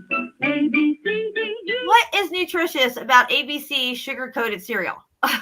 There's nothing nutritious. But they'll put that in there. The mom will be like, oh, it's nutritious. You can eat this. Okay. Alphabets for you and me. The shape is new, a new taste too. So nutritious, good for you. Good for you. Try Alphabets and you will see. It's ABC delicious. Post Alphabets are such fun to eat and so good for you. They're made of oats, one of the best sources of high-quality cereal protein. And Post Alphabets are sugar-sparkled. They help provide both quick and lasting energy that children need. Quick and lasting energy. They're all hopped up on sugar, bouncing off the fucking walls all day. Tell them to get them. Oh, yes, be sure I get new Post Alphabets. Try Alphabets and you will see. It's ABC delicious. Yikes. I wonder if that was raw milk she was using. Yeah, I don't know. You know what I mean? Even if it was raw milk, we really don't need to drink milk. I don't drink milk. I haven't drank milk in, I can't even tell you how long it's been since I haven't drank milk. When I learned about it back, I guess I'm still in Florida. But if I want to eat cereal, the only cereal I will eat is Raisin Bran. And I don't eat it all the time. It's once in a blue moon. I'm just kind of get a little urge for it. And I use vanilla coconut milk. That's really good. Or not. No, it's vanilla almond milk. I'm sorry. I do have the coconut milk in the fridge though, too. Anyway, here we go. Dieter. Who can stay on a diet when this is all there is to eating? Now, from the Edward Dalton Company comes today's new way to diet. Good Measure, the world's first 300-calorie diet dinners.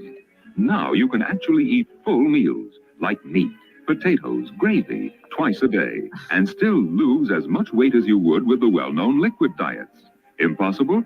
Until now. The Edward Dalton Company discovered how to control calories in full meals, like beef stew, so each dinner is precisely 300 calories, as nutritionally complete as a meal can be.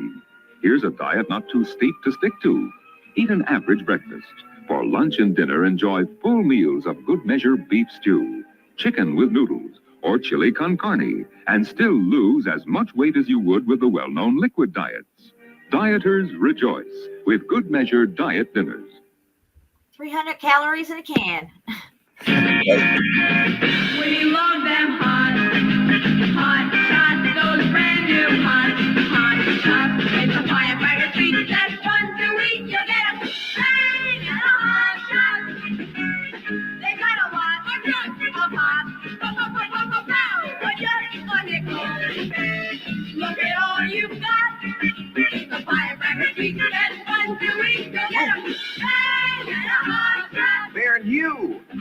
And Hot Shots, good and hot tongue-teasing candy that's sure to give your days baby. a bang. They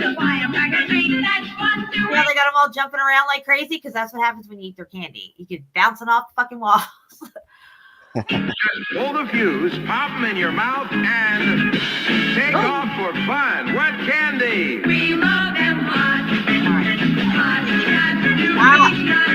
Is Post Heart of Oats, a new kind of ready-to-eat cereal that gives you the nourishment of oatmeal. But without cooking. What a blessing. I'll show you why. See that gang of mine? Always on the go. Isn't it interesting with how people dressed back then? I mean, everybody looked kind of nice. You go out in the world now and look at people like, God forbid, Walmart. And don't go to Walmart after 9 o'clock at night. I'm just saying, there's things that you cannot unsee. Okay. But yeah, everybody nowadays, they look disheveled. They look like slobs pretty much. Nobody really cares what they look like. They'll wear pajamas out and whatever. It looks like an episode of Lassie here. It's like, I'm uncomfortable that you're comfortable. Yeah, it could be Lassie. I don't know. And there's nothing better for them than oats for all that protein and vitamins and minerals. And for those shenanigans, they need all those things.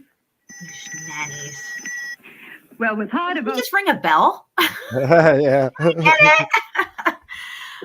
They get all the nourishment of oatmeal, both in summer and winter, in a fun way, the way they like to eat cereal. And I don't have the nuisance of cooking. You're a nuisance, lady. You see how they do this? It's just the way they present the commercials, the way they talk in the commercials and stuff, the little jingles and songs and everything like that. They studied and learned about all this stuff before they started making these commercials, that they knew that this would sell it and rope people into it and stuff. And it's all psychological is what it is. Now you can get all the nourishment of oatmeal with Post Heart of Oats and milk. Crisp and light. So light it fairly dances on milk. So give your family the strength of oats with new Post Heart of Oats. You know something? They taste just a little bit better. Really? Notice that they're triangles, right? All right, what do we got here? Better than what? What is he talking about? No idea.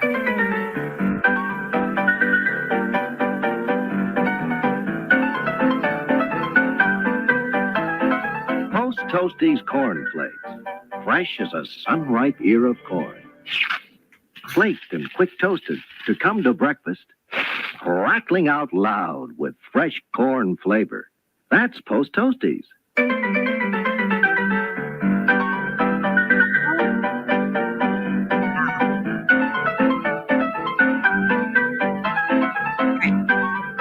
Another fine product of General Foods. General Foods, yeah. And here. Say, kids, look at those supersonic planes go! Now fly model planes like them. Be your own test pilot with these amazing free blow planes. They fly like real jet planes without propellers. Just blow through the launching tube and zoom! Oh. They soar, twist, fly straight ahead like a dart. And these fascinating blow planes are free in these special boxes of Post Toasties Cornflakes and Post Sugar Crisp. No limit to the fun you'll have. Do tricks, have races with your friends, use them for target practice. Collect a whole squadron of Toasty cornflakes and sugar crisp. Okay. Hey, Mom, can we get some sugar crisp? I want this cool plane they got in it. Yeah, sure, honey. No problem. Next time we go, we'll pick it up. Oh, my gosh. This is nuts. these free blow-planes. Get one plane in every special box of Post Toasties. The cornflakes with that golden corn flavor and Post Sugar Crisp, the favorite honey and sugar-coated cereal you can eat 3 ways. Get your free blow-planes today. They're pretty cool. Can anybody top flavors like these? Toast 'em, topped 'em. In new Toast 'em Fancy Frosted. A luscious lacework of vanilla frosting over blueberry. Caramel flavor over peach. Swirls of vanilla over strawberry. And rich honey flavor over cinnamon. New Toast 'em Fancy Frosted. The best looking toaster pastry ever. And they taste, even better than they look. Everything used to be made from scratch, and they promote all this, all these products that are mass produced, and you don't know what's in them. Commercial looks good. You heard from your neighbor they taste pretty good. You go buy it. You know, it's FDA approved. You see that on the box. They wouldn't lie. And then, you know, you're breathing it out. Did General Foods become, or sorry, General Foods, did it become General Mills eventually? I don't know if they're two different same companies. Company? Yeah, I don't think they're the same company. Okay. I could be wrong because I haven't looked it up, but I don't think they're. Because like those were the guys that created the food triangle, right? And it was a false triangle. You know, it wasn't really teaching us the right way to eat. You know, so yeah. But they promoted that thing for years. The food triangle. Yeah. So the food pyramid. Pyramid. Yeah, it has us eating 3 meals a day. And, you know, of course, you know, you might snack a little in between or whatever. But that was also done by design. They didn't have a food pyramid before the industrial age and all this stuff. Supposedly when the pioneers came here or whatever those things, pilgrims, those fucking pilgrims, came, and supposedly the Indians, one of the things they noted about the Indians was that they ate whenever they wanted. They didn't have any set schedule and sat down at the table for dinner or whatever. They just ate when they got hungry. And basically they have us eating way too much. And, you know, the addictive additives that they put in the food, you think you're hungry, but you're actually not. It's just these addictive additives tricking your brain to think that or your stomach even, that you're still hungry when you're not. You're just eating more junk and less nutrition. And anyway, we're only supposed to eat 1 meal a day, maybe 2. You know, it depends if that 1 meal is kind of small. You might have another one somewhere down the road, but nowhere near anywhere within the 5-hour period, at least, of that first meal. And it takes your body 12 hours to process 1 meal. So if you're eating 3 times a day and it takes 12 hours to process one of those meals, I mean, it's just an ongoing process that's taking place. You know what I'm saying? Intermittent fasting is a good thing to do. But if you're not used to doing it, I wouldn't suggest you to just do it. And don't take my advice. This isn't medical or anything like that. I'm just saying that to give your body a chance to process through and, you know, clear out before you eat another meal. Like, say if you go all day tomorrow without eating and you just drink, you know, distilled water or something, and you know, maybe something else like a cup of coffee or something, I don't know, but I can go all day without eating. I don't even get hungry till like 3-4 in the afternoon, and I'm like, I gotta eat something. But that's it, I'm good, you know, and it's so much more healthy. But they just have us indoctrinated, have it ingrained in us. Even doctors and all that stuff, you know, they tell you, you got to eat this, whatever, make sure you have that and a little bit of this. But it, you know, it's basically breakfast, lunch, and dinner. You can't skip dinner. You shouldn't skip breakfast, you know, or whatever. But yeah, that's the most important meal of the day. Yep. Yeah. True. Something I've been trying to, Jan, is eating more salads and stuff, you know, because they do tend to promote meat a lot, you know, with their agenda. Mm-hmm. And I read that the average male in America has 5 pounds of undigested meat in their stomach tract. In your colon. Yeah, your colon. Yeah, this is why people get colon cancer. It's too much meat. We're eating too much meat, you know, and we shouldn't be. This mass production of meat, like I think Melanie has a good video on where like they're mass producing these chickens and slaughtering them and stuff. And if you raised your own chickens and your own livestock, you wouldn't be as likely to slaughter them. You know what I mean? If you invested all that money in it, you probably wouldn't eat that much meat. I'm just saying. I don't know if that makes sense. It does, Johnny. Yeah. You know what I mean, Curtis? If you had like 2 cows, you're not going to slaughter one unless you absolutely had to. Correct. You guys are freaking okay. I guess we're running the show now, Curtis. You got something to show? Just checking messages. She doesn't have time to believe. What? What? Yeah. I don't even know what to say right now. just talk about yourselves for a minute. All right, want to talk about fluoride, Curtis? Sure, go ahead. Let's go. I'm just here to see what happens. Okay, so it's a byproduct of aluminium, right? Aluminium production. And that was how they got it into the system, because it was to get rid of the waste from producing aluminium. Melanie has a good video on that too. I think I link in the I chat. reposted it. Yeah, it's a good one. You know, just it's the industry trying to get rid of toxic waste, and they're putting it in in your toothpaste and shit. Isn't that crazy? So ridiculous. It's fucking hilarious. It's almost hilarious. Let me see if I can find it. Melanie knows where it is. She can post it. Well.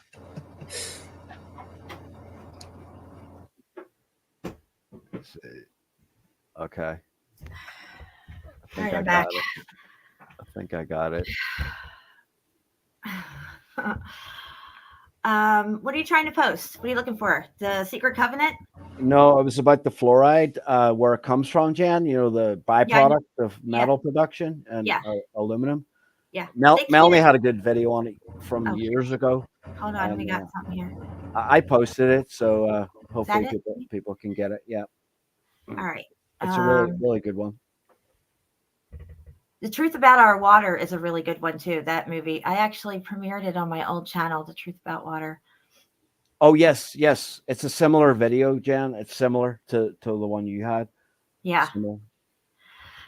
So fluoride is a byproduct of agriculture and what did you say it was? Metal? Aluminum. It's aluminum, an aluminum byproduct. Yes, it's an aluminum byproduct. Aluminum is a neurotoxin. It's known. It's a neurotoxin. But look, they have us using aluminum foil all the time. You're grilling out on that shit. You know, people are using them to make pipes out of. If you don't have a pipe for them, like, don't fucking smoke out of aluminum. It's been linked to Alzheimer's, Jan. You know, I mean, people using aluminum pots and pans to cook things in as well. Yeah. You know, it leaches, right? It leaches into the food. Yeah. So my uncle in Ireland told me years ago, he's like, dude, never use aluminum cutlery or for cooking in or anything like that, you know? So they used to use silver plated flatware, like silverware. That's why we call it silverware, is because silver bacteria couldn't grow on it. So now we're using steel, you know, obviously. Chapeau makes a good point. All the stuff that's in a can, like beer, and it's all in aluminum. It's all in aluminum, it's yes. Crazy. That's why I drink from bottles, guys. That's why I drink from bottles. Yeah. It's no joke. I'll tell you what. It's a serious game that's being played. And if you don't know your enemy and you don't know what they're willing to use on you and your family, then, you know, you're going to get deceived, and they're going to keep you slow, sick, and dying. They have us thinking that Alzheimer's, dementia, Parkinson's, you know, all these crazy diseases are, you know, kind of like expected when you get older. You're going to either get this, an arthritis, or, you know, diabetes. This stuff is not natural. This is not a natural progression into old age. What would old age look like? Would it even be old? Okay. All right. I don't eat all that crap. I'm 55 years old and proud of it. Okay. Yeah. I'm not even 55 yet. I'll be 55 in January. And I'm already saying I'm 55 because there's, you know what I mean? It's not like, oh, well, it's just a number. This is important. You know, I mean, you look at most 55 or 65-year-old people and they're not doing so good. They don't look so good. They're, you know, doesn't look like it's going to get any better for them neither, because they're still going down that same road and the doctor's their best friend. Agreed. I mean, when you walk around Walmart and you look at people that are your age, like for me, I'm 48. If I look at people my age, they look like they're dying. Like they look like they've got no life in them. You know, it's crazy. The link that you shared is the movie that I was talking about. Oh, is it? Okay. No way. Okay. Yeah, Great Culling is what it's called, and then it says Our Water, but I thought it was called The Truth About Our Water. guys, if you haven't seen this, I'll drop the link again. He just dropped it. The Great Culling. It's pretty amazing and just mind shattering, paradigm shattering stuff. And it's important, because people don't think about the water, and we're conditioned to think that whatever this crap is in the water is good for us and stuff. They talk all about fluoride, all about the plants, the people who have to deal with the fluoride. When they drop that, say if they're putting it into the water system, they have hazmat suits on, okay? They're like head to toe hazmat. Gloves and they're like, let's get it in there, dip it in there. Oh, I got some on the concrete. They got to call in a whole crew to come in and clean this shit up because it starts eating away the concrete. Okay, so where does fluoride go when you ingest it? If you're taking a hot shower in it, right? I'm showering, I'm not drinking it. Yeah, your pores are open and it's absorbing right into your skin. Another thing people forget is that your skin absorbs things. All that lotion you put on you from these, companies, these Illuminati companies, you don't know what's in those lotions. It absorbs right into your skin. Sunblock, don't even get me started on that. I never use sunblock. I never put it on my kids. Never. And, you got these moms, turn around. Come on, turn back around. I got to put it on your front now. Slathering their kids all up with it. And like you said, you look at people at Walmart. I look at the people and then I look at their cart. And sometimes I can't help myself. This one lady, I was like, she had all this diet Dr. Pepper going around her cart, like hanging on it, on the sides, like whatever. Anyway, I just couldn't contain myself. Sometimes I just can't contain myself. Okay. That's okay. I've learned to say things really nice. Yeah. Because before I'd be like really blunt, didn't really care how it came out as long as it came out. But I was like, look, I got to tell you this. I said, first off, I love you. And she's like, oh, because I'm in the South. They're like, oh, I love you too. And I'm like, yeah, I mean, I really love you. You're another me and I'm another you. I love myself. So I love you. And I got to tell you this, what you do with this information is up to you, because I'm going to tell you, I'm going to walk away. And I told her about aspartame really quickly and how they make it and who owned the company, Mr. Donald Rumsfeld, our old Secretary of Defense. And I'm like, look, if you're going to drink this stuff, drink the regular Dr. Pepper. Okay. I wouldn't suggest even drinking that because it's full of high fructose corn syrup. And clearly it's not good for you. And clearly you're really into this stuff considering how much you have going around your cart. But she's like, well, my doctor said I have to, sugar free and all this stuff. Well, that's where the doctor fucks up, because he says you gotta eat sugar free, but he doesn't tell you like what does that mean, And some of these doctors, they don't know, but I know there are doctors that do know about aspartame. I used to talk to one all the time at Cracker Barrel. He'd come in and he would have his group of nurses with him and stuff, and he looked like a really fun guy to work for and stuff. They were all always having fun. Anyway, I'm like, hey, what's up? And me and him would have like these great conversations at the hostess stand while waiting. He's like, you're one of the only people that I've had such intriguing conversation with in my life. I was like, oh, thank you. Anyway, he said that he had a patient who almost lost an eye due to aspartame. And, he's totally against that stuff and everything. But, the point being is that people just don't know, and they don't care that they don't know. They don't even know they don't know what's going on. They think they know and they have a good beat on everything, but they just don't. And that's where our downfall is. We put too much trust in supposed authority, but these people have put themselves in these places of authority and have trained us through all these generations to comply with that authority, that they know best.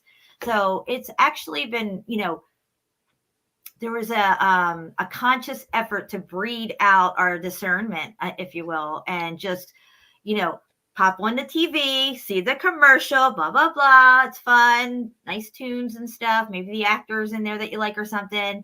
And, oh, wait, it's FDA approved as well. We trust those guys. And, here we are. Who benefits from all this? The pharmaceutical companies benefit. It's just a plethora of people that benefit off of us being slow, sick, and dying. They cut our lifespans down. You're lucky if you live to, well, now the new one is 75. Before that, I think it was like in the 80s. And before that, it was like up into the 90s, the life expectancy. Now, my mom's 75 and she's doing really, really good. But most people, once they hit their 70s, even if you live to 80, 85, what kind of quality of life is that at that point? Are you just kind of like drooling on yourself, wearing Depends and, kind of like barely getting around? Somebody's going to watch you and take you places. That's not life. That's not living. That's not how the end of your life should look like. You know what I mean? And I think, back before the industrial age, maybe even before the short season of Satan, of course, I think we lived a lot longer, somewhere into the hundreds, I think to live into 120 or 130 was not a surprise, and maybe, could you imagine if we lived like that and we were healthy and everything, the things that we would accomplish? And, there would be no pharmaceutical companies. We wouldn't need any of that crap. This is all done by design. Everything that we're experiencing is exactly, this is why I say to people, if you have cancer, you got cancer because somebody wants you to have cancer. That's why you have cancer. Because other than that, cancer never existed before the industrial age. It was unheard of. Anyway, I'm just going off.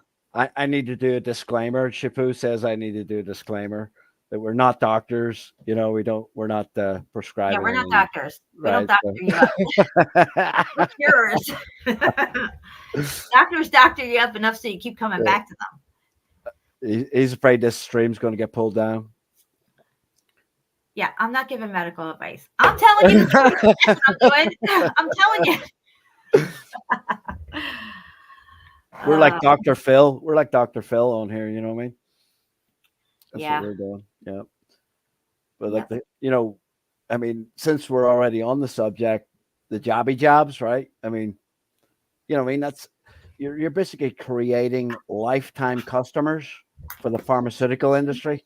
That's all it is. That's what they want. It's a lifetime customer. They give you one thing. Here you go. This is going to help you. And you go back. You're like, oh, but I know it's helping, but I got all this other stuff now. Oh, well, we got a pill for that. Take this and that. Yes. I don't watch TV, so I don't know what these commercials are like today. But when I go up to my sister's house, my mom always has the TV on. And like a commercial for, I don't know, Zantac or some stupid thing, some new drug they have out. And they'll say all this stuff. And then at the very end of the commercial, it's like, blah, they're rattling off all these things that could go wrong and everything. And it's super, super fast. It's like within like a 3-second span, they rattle off like 25 different things that you could get, even more than that. And it's just like, usually in those disclaimers, they always have may cause dizziness or death. It's always in there. Yeah, you're taking something for depression that's going to give you suicidal thoughts. Are you fucking kidding me? How does a pill give you suicidal thoughts? Yeah. How does it happen? It's because they put a curse on it. There's probably a little devil demon in that pill. And yeah, it's just muffed up. Also, some of the medications have fluoride in them, like Prozac. Prozac has fluoride in it. Prozac makes it helps to keep you docile. That's why they used to give it to the people in the concentration camps. Are you guys still with me? Yeah. I'm sorry. I got distracted. With something. Sure. I put you to sleep. I'm ADHD, so I got distracted. You know what I mean? Oh, whatever. Jen talks no shit. You got that, Ryan. Yep. You got that right. Yeah. I'm very passionate about water because it's vital to our existence. We're 70, 75, who knows, 80% water. What does that water look like? What kind of water are you putting in your body? Your body needs this good water. And the only thing that's good is pure, unadulterated H2O. And the only way that I can get that is through drinking distilled water. Mm-hmm. I've had people say, oh, I don't like distilled water. I don't like the way it tastes. It doesn't taste like anything. It just tastes like water. So I don't understand what that is. I think it's in their head or something. They hear this word distilled and it's like, but distilling is just basically boiling it and the steam comes up and collects and then it drips back down. And so it's kind of like naturally filtered is what it is. Distilling is a process. It's not the actual water. It's the process they use to get it to be pure H2O. Again, you guys should definitely watch that The Great Culling video. I used to have that DVD too. I used to copy that and give it to people as well.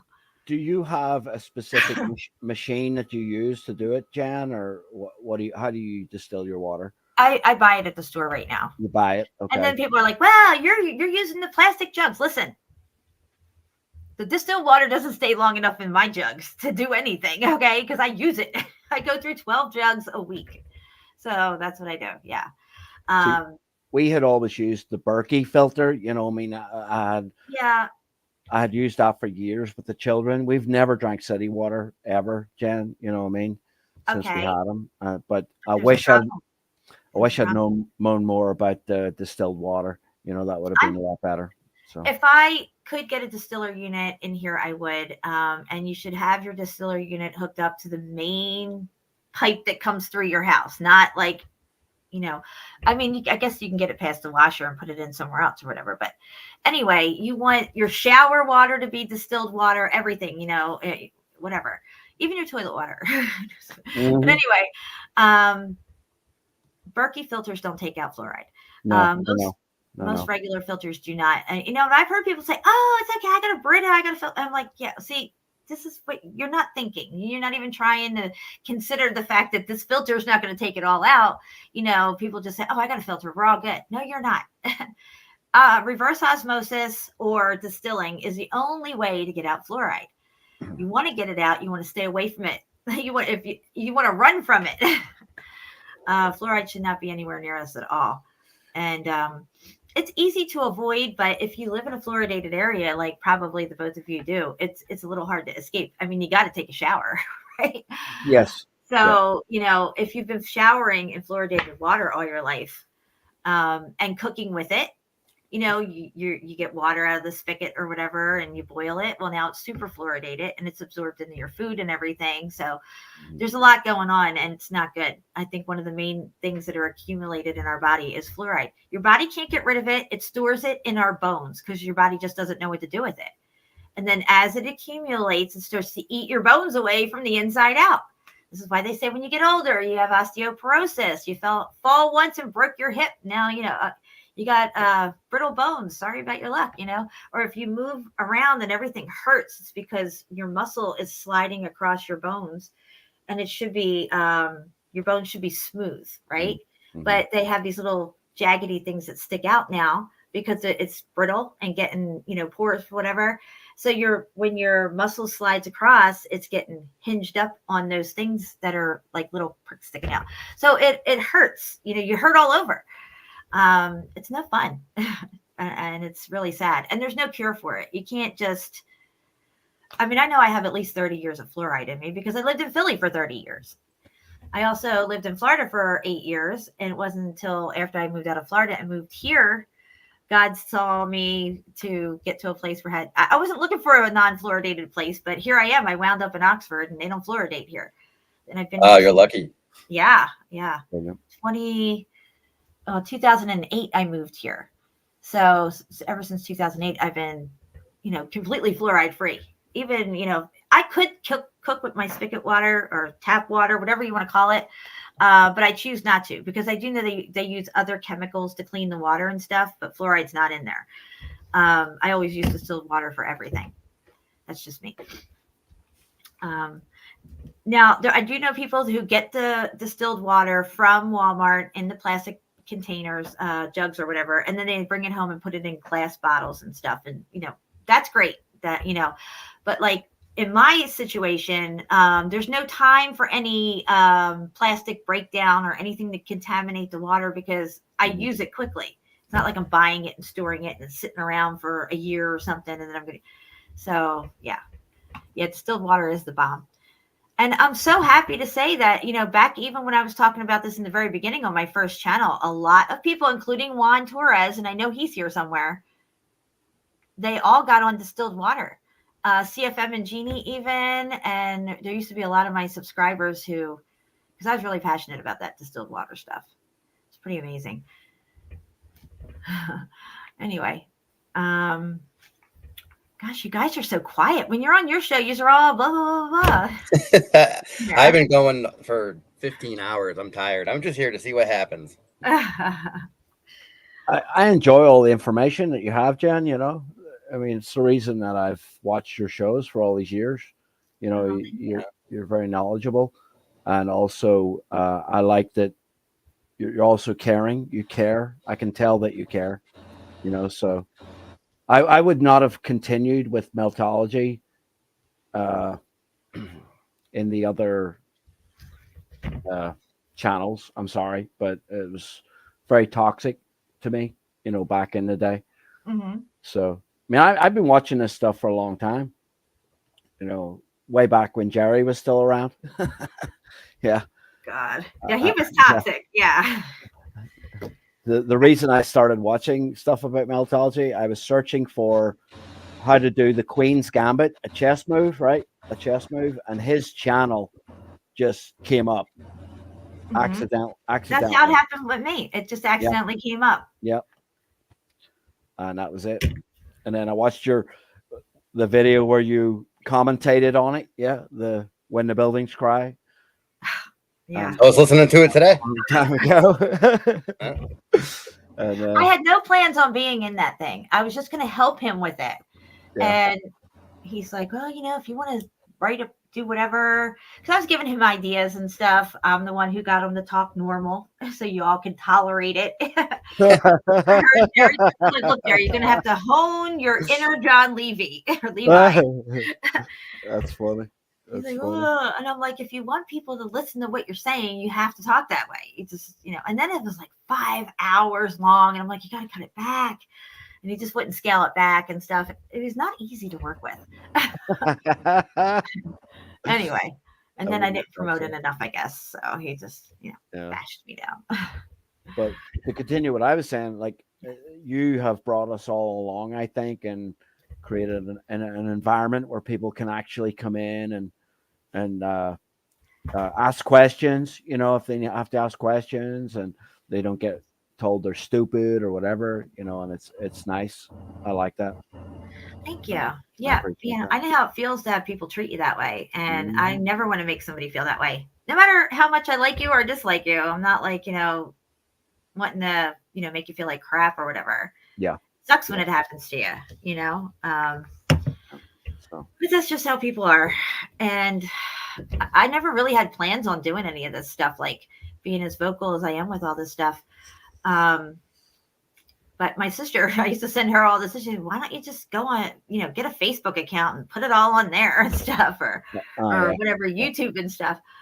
And I started doing it. And, I took a lot of heat in the beginning, guys. A lot of heat for the stuff I was. I know you did. Yep.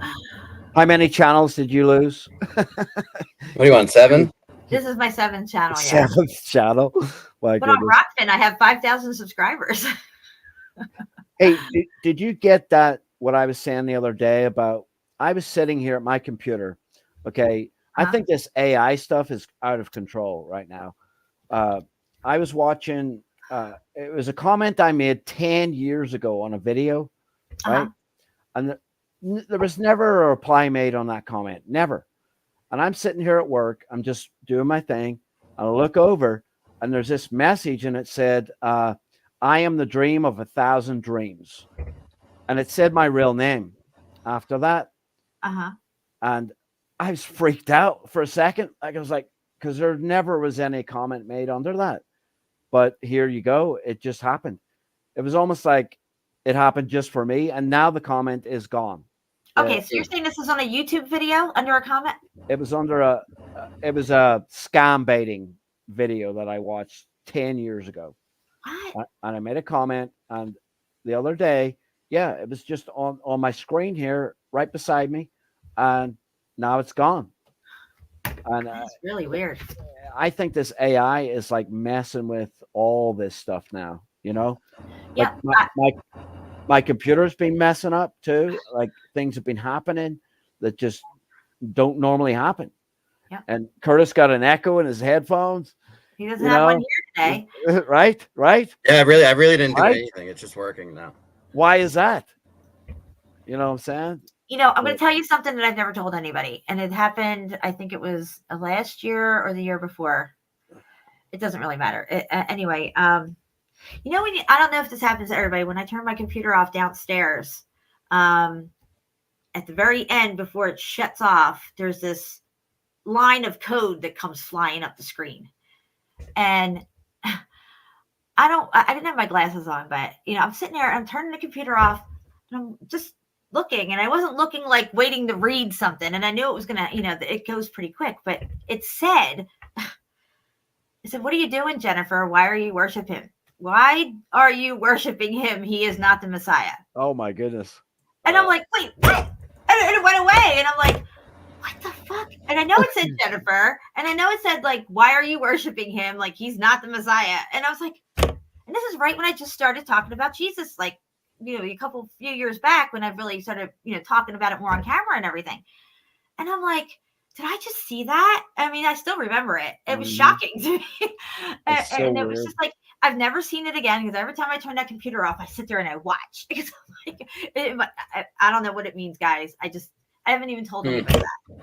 Yeah, I believe you, because like I say, no one would believe me if I told them like what happened. It was just weird. You know what I mean? It's like one of those crazy things. Well, there was these two girls that I used to listen to, years ago. And the one girl had said that she was getting contacted on her computer by something, like some kind of entity of some sort. And, it was all about like, unplugging from the matrix and all this other stuff or whatever. But what it was they were getting messages in these weird ways through different things, like you said, under a comment or something from a long time ago, or it was like trying to communicate. Yeah. I think so. Yeah. He is the prince of the air, Lucifer. And, everything that we're using is using the airwaves, signals and stuff. So it's not like, I just think that was probably some kind of message from, the demon AI trying to steer me away or something. I don't even know what it was. I don't know. I just don't know. I totally think it's a demon. I totally do. Honestly, Yep. It's, why does everybody have such a problem with, I mean, I know there's a problem with the name Jesus. Everybody's like, well, it's not really the name, or it is the name, and it repels demons. And then, if you were into Buddha or Shiva or whatever, Krishna, stuff like that, everybody be okay with it if you, whatever. But, Right. But they don't like that one. You get really bent out of shape when you talk about Jesus or God, Yahuwah. Exactly.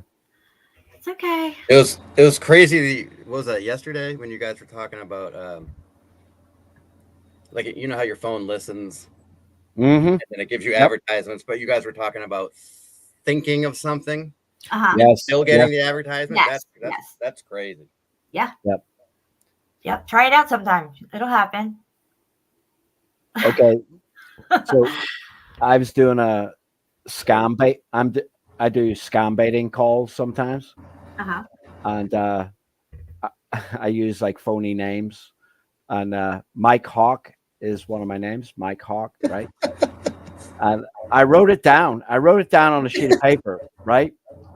But when I went to search on my when I was going to send an email, that email address came up as a choice on my computer, and I never typed it in. I just thought about it and I wrote it down. Wow. Yeah. Wow. It's crazy, some crazy stuff, bro. I'm just I wonder telling if you did like an exorcist on your computer internet at your house, if like your shit would just shut down and not work anymore. Maybe. The ghost in the machine. Wow. Oh man, what have we gotten ourselves start into? Concentrating on something, see if I get ads for it. We were talking about the other day. We were talking about the amount of influence that this technology has on our children. You know what I mean? The other day, Melanie and I were talking about it. It's like my girls have these phones now, and they never had them before, and we never had them when we were growing up. You know what I mean? But now they do. And if I come in the room, they will not say a word to me. They will just be texting, watching videos. But if we go out, like say for dinner or something, it's a totally different environment. Like the phones are gone. We have fun. We're joking. We're laughing. But when the phones are in their hands, there's no communication. It's just, that's all they're thinking about is them phones. Yeah, well, that's what they're saying about the kids today, not yours, because you said they don't use them a lot. They're kind of just getting them. My son Ryan didn't have a cell phone at all until he was like in his 20s. He wouldn't even touch it because he learned about it when I learned about it, and we cooked an egg between two of them for a project, which I still have that project, by the way. Anyway, what the heck was I going to say? Oh, the kids today, they have no social skills. They don't know, they don't know how to read people because they're reading fucking text messages all day, watching videos. They don't know how to interact and have that, you know, genuine interaction. If you do interact with them, it's devoid of any type of real substance. If you know what I mean. You have to talk in emojis if you can, right? If you talk in emojis, they'll understand you. And they hate it when I do. They hate it when I do. Like I'll use like acronyms, you know, like you would use when you're texting with my children, and they'll go, "Oh, Dad, what are you doing?" You know what I mean? Like it's not your place to talk like that. You know what I mean? Yeah. I'm trying to Kyra. communicate with them.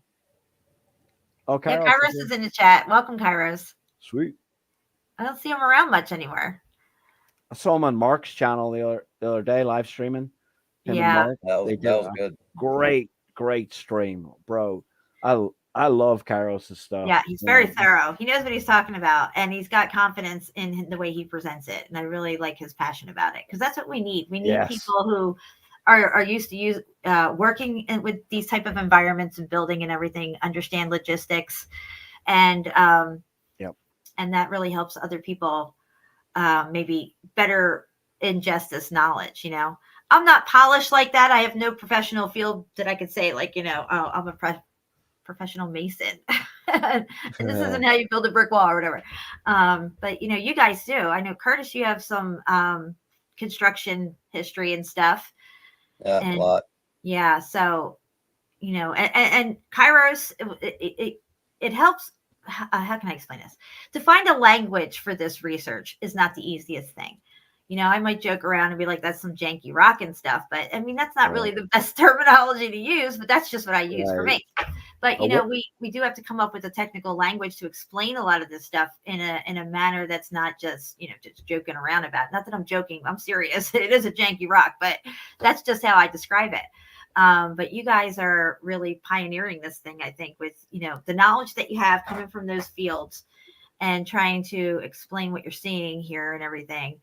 And, you know, that they just would not have done it this way. Something made it get that way, you know, and like I always say, to understand the truth, you have to first understand the lie. And to get to meltology, which Curtis is one person who I know of, and a couple other people who had no idea about anything else, any other truths, just came into meltology and got hit with that, and then I guess you're figuring all the other stuff out. Yeah, you know? yeah, working backwards. Yeah, Right? yeah. Isn't that crazy? Yep.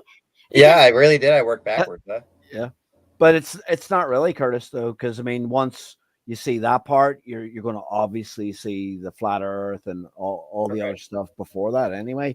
But I mean, I did go back a little bit, but I spent very little time because but the only thing you're missing, it's all covered here in the melt. the only thing you're missing out on is all the bullshit that we've had to put up with, like the drama, the fucking continual just talking about the same subject over and over and over again. Meltology is just like, it's so vast. I think this subject is, for me as an engineer, that this is very, very interesting to me, you know, because you can actually see pictures of evidence. You know, we couldn't call it a fact, right? But we can say evidentiary in a courtroom. We could win the case. We could win the case. They would throw geologists out of the courtroom. Yeah. You know, deep time, all these theories, millions of years, they made it all up. They just made it all up. It's all theoretical. There's 3 major theories for geology. That's it. They don't know, but yet they teach it as fact. So, but like we talked about the preponderance of evidence, so, you know, in a courtroom, that would be what you would present, right, as a preponderance. Well, you've got how many million pictures? Chapu has more pictures than Yandex, I think. So, you know, there's so much evidence. Yeah. So if that's what it takes to win a court case, we've already won it. Sorry. Yeah. Absolutely. You know, They don't want you to believe your eyes. They don't want you to believe your senses. They want you to believe their bullshit. It's flat, it's stationary. We're not moving, but we're brought up to think that we're spinning 1,000 miles an hour, going around in all these circles, circling our universe that's ever expanding and all this stuff like that. But we don't see or feel none of that stuff. Nope. And it's the same thing with the melt. We have been conditioned to see this stuff, walk right by it, and think, geology, millions of years, sedimentary layers or whatever. Tectonic plates, and it's just not the case. Excuse me. When you go into a cave, things they look melted. It's because they were melted. It's not because this little drip formed this thing over millions of years. It's Nonsense. It's too much. Yeah. Going out on your own really takes it to the next level, and using your own senses. Yeah. Absolutely. Feeling things, seeing things with your own eyes, tapping on them, see what they sound like, if they're hollow, if they make other noises. That really takes it to a whole nother level. For me, it did. Yeah. And you guys are doing great. You and Shawnee. Shawnee should get. Oh yeah. Oh, we got a huge Saturday coming up, Red Brick Saturday. Yeah. Tell us all about it. So it's going to be me, Shawnee B, David Wayne is making it. Sweet. And another new guy. So there's 4 of us. Yeah. So a little mini meetup. It'll be pretty sweet. Yeah. So where are you going? What, you got a few locations already scouted out that you're going to, or? Yeah, Shawnee B's been doing all the legwork. We're going to some pipeline in Fitchburg, Massachusetts. Wow. With all kinds of nonsense everywhere. Nice. Probably sounds like everywhere. Underground stuff. Yeah, we could. I forget exactly where it is, but it looks pretty awesome. Patty was going to go too, but she's in Florida. Okay. But 4 people, that's pretty big. I never met up with any more than 1 person. That's going to be cool, man. That's going to be and really good. The new guy that's coming is, I don't know if you guys know, but a few weeks ago, Shawnee was out by himself on a Saturday, and he got approached, and he thought he was, he's going to get read the riot act by somebody. Yes. And this person walks up to Shawnee and goes, "Shawnee B?" And Shawnee said he was beside himself. He goes, "Wow." Yeah. So someone recognized him, and now that Wow. guy's out with us Saturday. Yeah, that's cool, man. So cool. That's cool. Yeah, that's pretty cool. That is really cool. Karios is saying, "Bring your own hammers." BYOH. BYOB. Bring your own patchers. Yeah. I love watching Kairos chip away at that rock on the side of the highway. That was one of the first videos I watched of his. He pulled his truck over. He's zooming in across different valleys and stuff, and then he goes up to this one thing, and you can see that there's like a line, like a square, but it looked like it was one big rock, but it had like these, I don't know what you call them, like joints in them or something. Yeah. He starts hacking away. And Shawnee B, he just discovered something recently on his most recent video, where it looked like it was granite. The skin of it looked granite, but there was some that had broken away, and you could see brick under it. Yeah, he gets crazy transitional evidence. There's a lot of transitional evidence in New England. It's mostly transition. It's hard to find melt, other than what you're walking on. Right. All right, I'm going to present real quick because Jamie said that about gold. So I might have to get off actually, Jan. Just it's getting late over here. So okay, how many more minutes do we got? Yeah. I don't know. 5? Maybe 5. I don't 5 melted minutes. All right, we'll go with melted minutes, and that's fine. Okay, so we're talking about gold here, and when you find when they find veins of gold, gold typically it looks melted, like it's melted onto something like this right here. This gold didn't grow out of this red brick that's melted. It's melted into it or over it, and they have to extract it off of it. Like here, it's on quartz crystal, which quartz crystal is mortar. So whatever was in this building had gold in it, and the gold melted. And, of course, it's going to run down and over things, get squished out over here and land up over there. And that's where it hardens and stuff. But, it's not just gold. And if you look at gold nuggets, like, what do they call it? Luvial gold or not luvial gold, in situ, I think it's called. gold nuggets. I did a live stream on gold before. Again, here's a piece right here. Even this one, it always looks like it was already melted, like it's in this blobule kind of form. You know, what the fuck is with these ads, dude?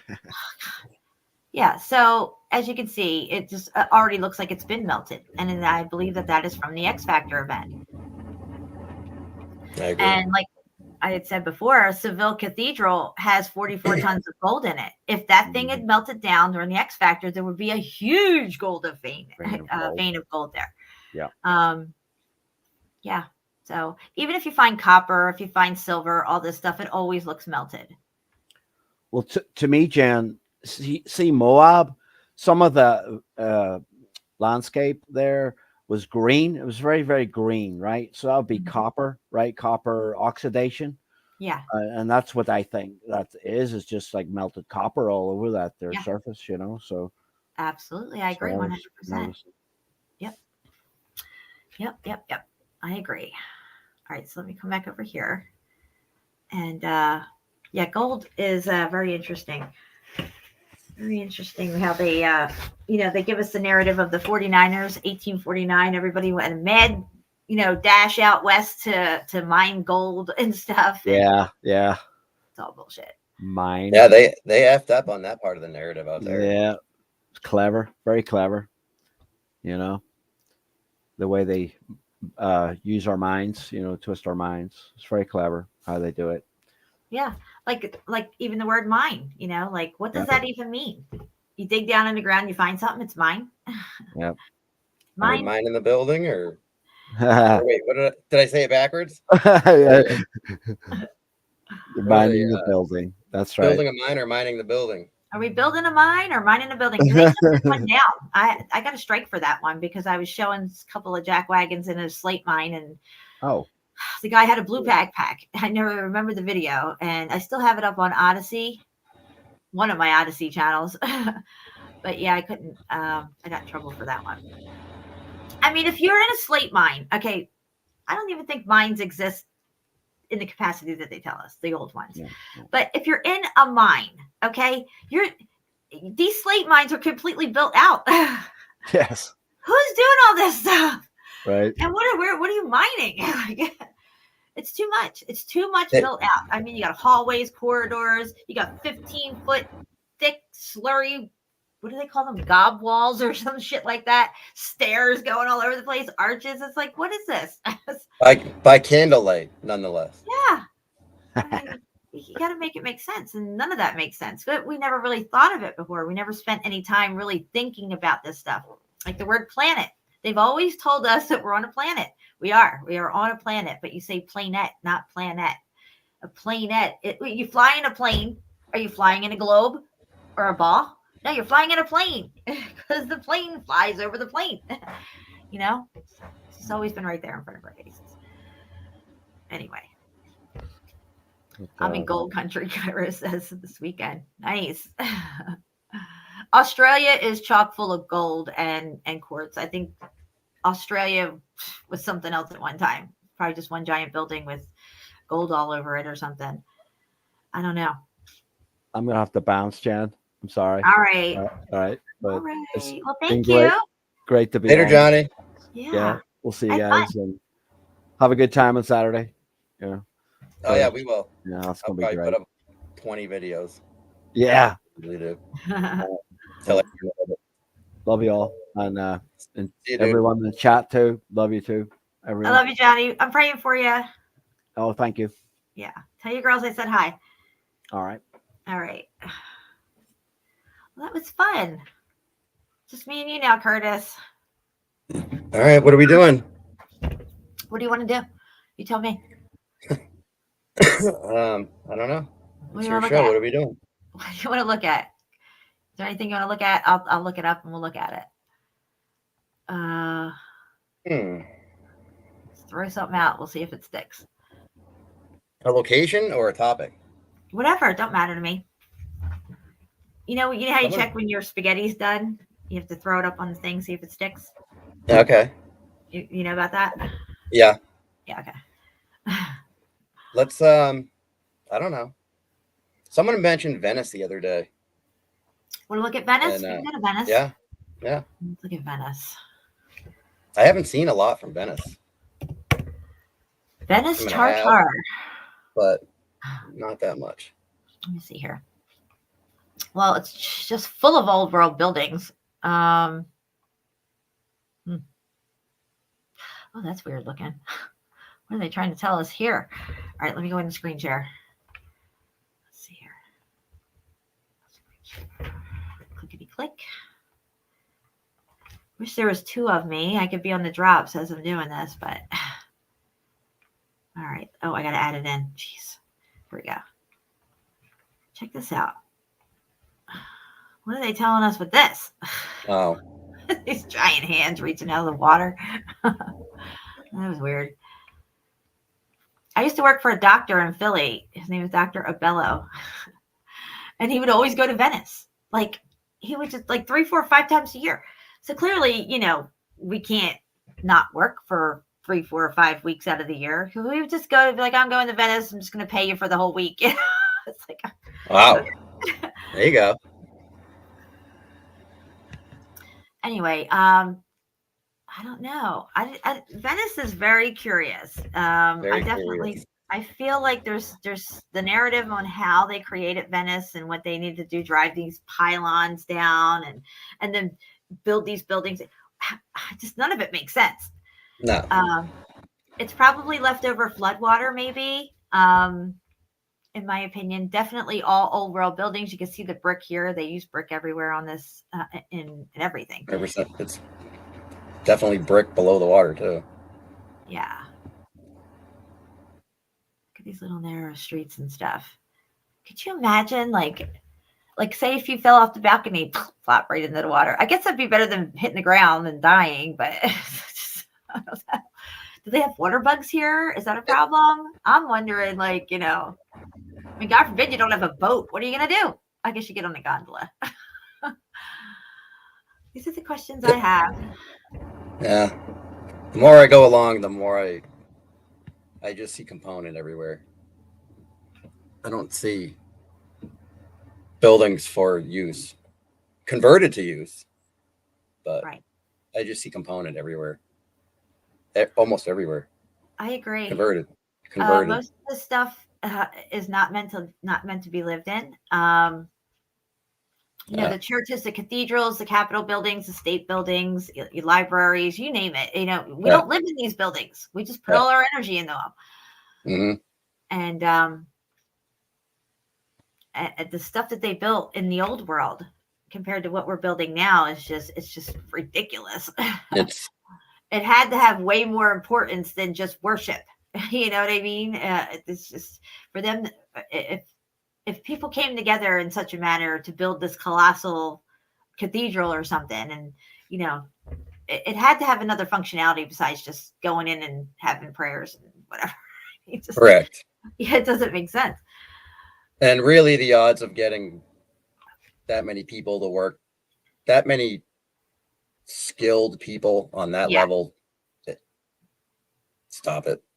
Yeah, and so they didn't have alarm clocks. Who's getting all these people up for work? They said they used to have people that went around and knocked on people's windows and stuff. And say if you lived on the 3rd floor, well, they'd put a ladder up there and knock on your window or something. To get out. And how do you get the message to all the people all the time on what to do and how to do it and the communication and stuff? The communication is a problem now. A big problem. They can't even do it now with computers. With instant communication, they still struggle. Am I still screen sharing? Yes. Okay. It says Venice is built on a group of 126 islands that are separated by expanse of open water and by canals. Portions of the city are linked by 472 bridges. The islands sounds legit. The islands are in shallow Venetian lagoon, an enclosed bay lying between the mouth of whatever this says. But, you know, land's not too far away. Why do you got to build your city on this fucking little lagoon? Like, why would you do that? It's like, Correct. Hard You enough definitely to build a would city, not let do alone that. build it on a fucking lagoon.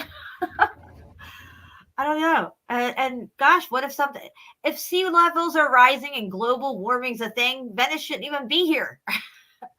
There it Right. is. Oh, look, here's a little view of it. Let's see if I can get this thing to play here. What is it? Is it going to play?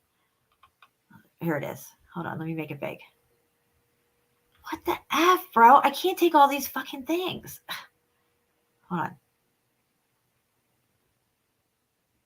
There it is. I don't know why it's not working right. Yep. So, I mean, I don't know. I just don't think that there was water here at one time. These were probably I the agree. roads that are filled in where the roads are. Mhm. And, there's enough buildings sticking out that they can, still live on them and stuff. But now you got to get along through, with a boat or a gondola or whatever. It's crazy. They don't have very many new buildings. I did look up new construction for Venice a while ago. There is new construction going on. It's usually either a A refurbishment. Starbucks. Right. But all of these buildings that you see in Venice speaking are all original. 100%. Yeah. The bridges might be newer and stuff. I don't know. Wow. Just wow. It was all there. It's crazy. It all made it through. It sure did. What are we looking at here? Okay. I don't know what the site's doing. Things to do in Venice. Wow. I want to go to Italy so bad. It's not even funny. Maybe we can have a meetup in Venice. Oh, we can have a meetup in Salerno, Italy. There you go. Start there. Salerno, Italy's saving. got a lot of melt. Yes, it does. It sure did. Have you ever been over there, Jen? No, I have not. My grandmother used to go every year. She would go to the Salerno and the Isle of Capri, and she would always bring me back stuff. My great grandmother spoke only Italian. Really? Mm-hmm. That's so cool. My grandfather had a really strong accent, really broken English. Okay. There you go. Yeah, I'm just lost in the sauce right now. He would say, "Come si bella," which means "come here, beautiful." Come si bella. Nice. I was his only grandchild. And they were really excited to have a grandchild. All right, what are we looking at here? So here's some ruins in Salerno. They're really big, and they're really melted. What is that noise? Do I have something playing here? I don't know what. I don't hear anything. It might be you, Curtis. Is it me? Oh, maybe it's a fan. I have a fan going. Did you just put the fan on? Uh-uh. Oh, I don't know what it is. It seems to have gone now. Okay, here in Salerno, Italy, you can see it looks a lot like Venice type of buildings and stuff. You can also see how they tear up this thing, and there's always terraced and stuff, which is just like Santorini as well. And you can see like this. Oh my God, what the hell just freaking happened? I hate this freaking scroll thing on my computer. Okay, even here on this side, you can see these arches down here coming through. There's a road up here. Yeah, but you can see that all through this coastline and stuff. It's pretty crazy. These are not good pictures. I don't know what's going on here. Here, this is a little bit better. Yeah, it's kind of get grainy when you go in there. Okay. That's the one I was on. Ferris wheels, I think they play a part in all this too. Because it's like every town has a Ferris wheel. Can you go back one? Yeah, sure. 2. It's fine. See, I see. Of course. What do you see, Curtis? Pattern all across the top up there. Up here? Right there. Yeah, right there. Stop right there. Go right. Right. Right. Up. Oh, right here? Right there. A little bit to the, yeah, there's a circle right there. And there's like a right there. The whole thing is a Yeah, it looks like a flower. I see it. It even has that little nodule thing that you were drawing in your drawing. Yeah, it's there. It's under the all the growth, and it's easier to see when you back out of it. But that's what I see right away. Yeah, there's another one. There's another one to the left of it. Another circle. Another circle to the left of it. Right there. Right there. There's another center of it. Right. To the left. To the left. Right. Right. Right there. That's like the center of it. Right here. It's bigger. See, it's hard to show it when I don't have control of the mouth. Right. I gotcha. But that's all I see. Okay, so I had sent you a picture the other day about that thing in Yemen.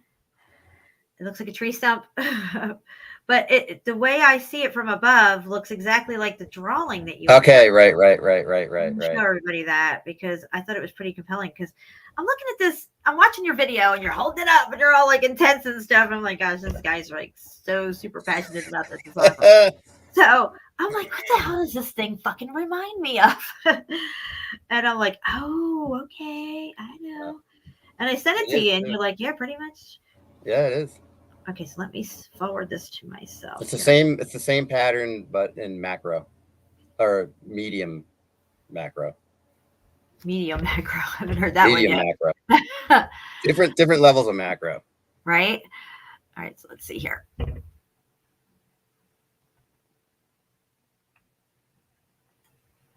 What's up, Set Egg? Just wait a second here. I'm gonna come off screens here for just a second, and we're gonna get into this picture here as soon as I bring it up. Okay, here it is. Got that. Oh boy. All right, let me do something else. All right, just hang on one second here.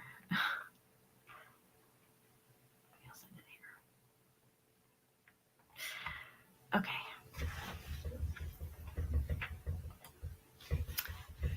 All right, I got it. So let's get back into the screen share. I'm sorry about that, guys.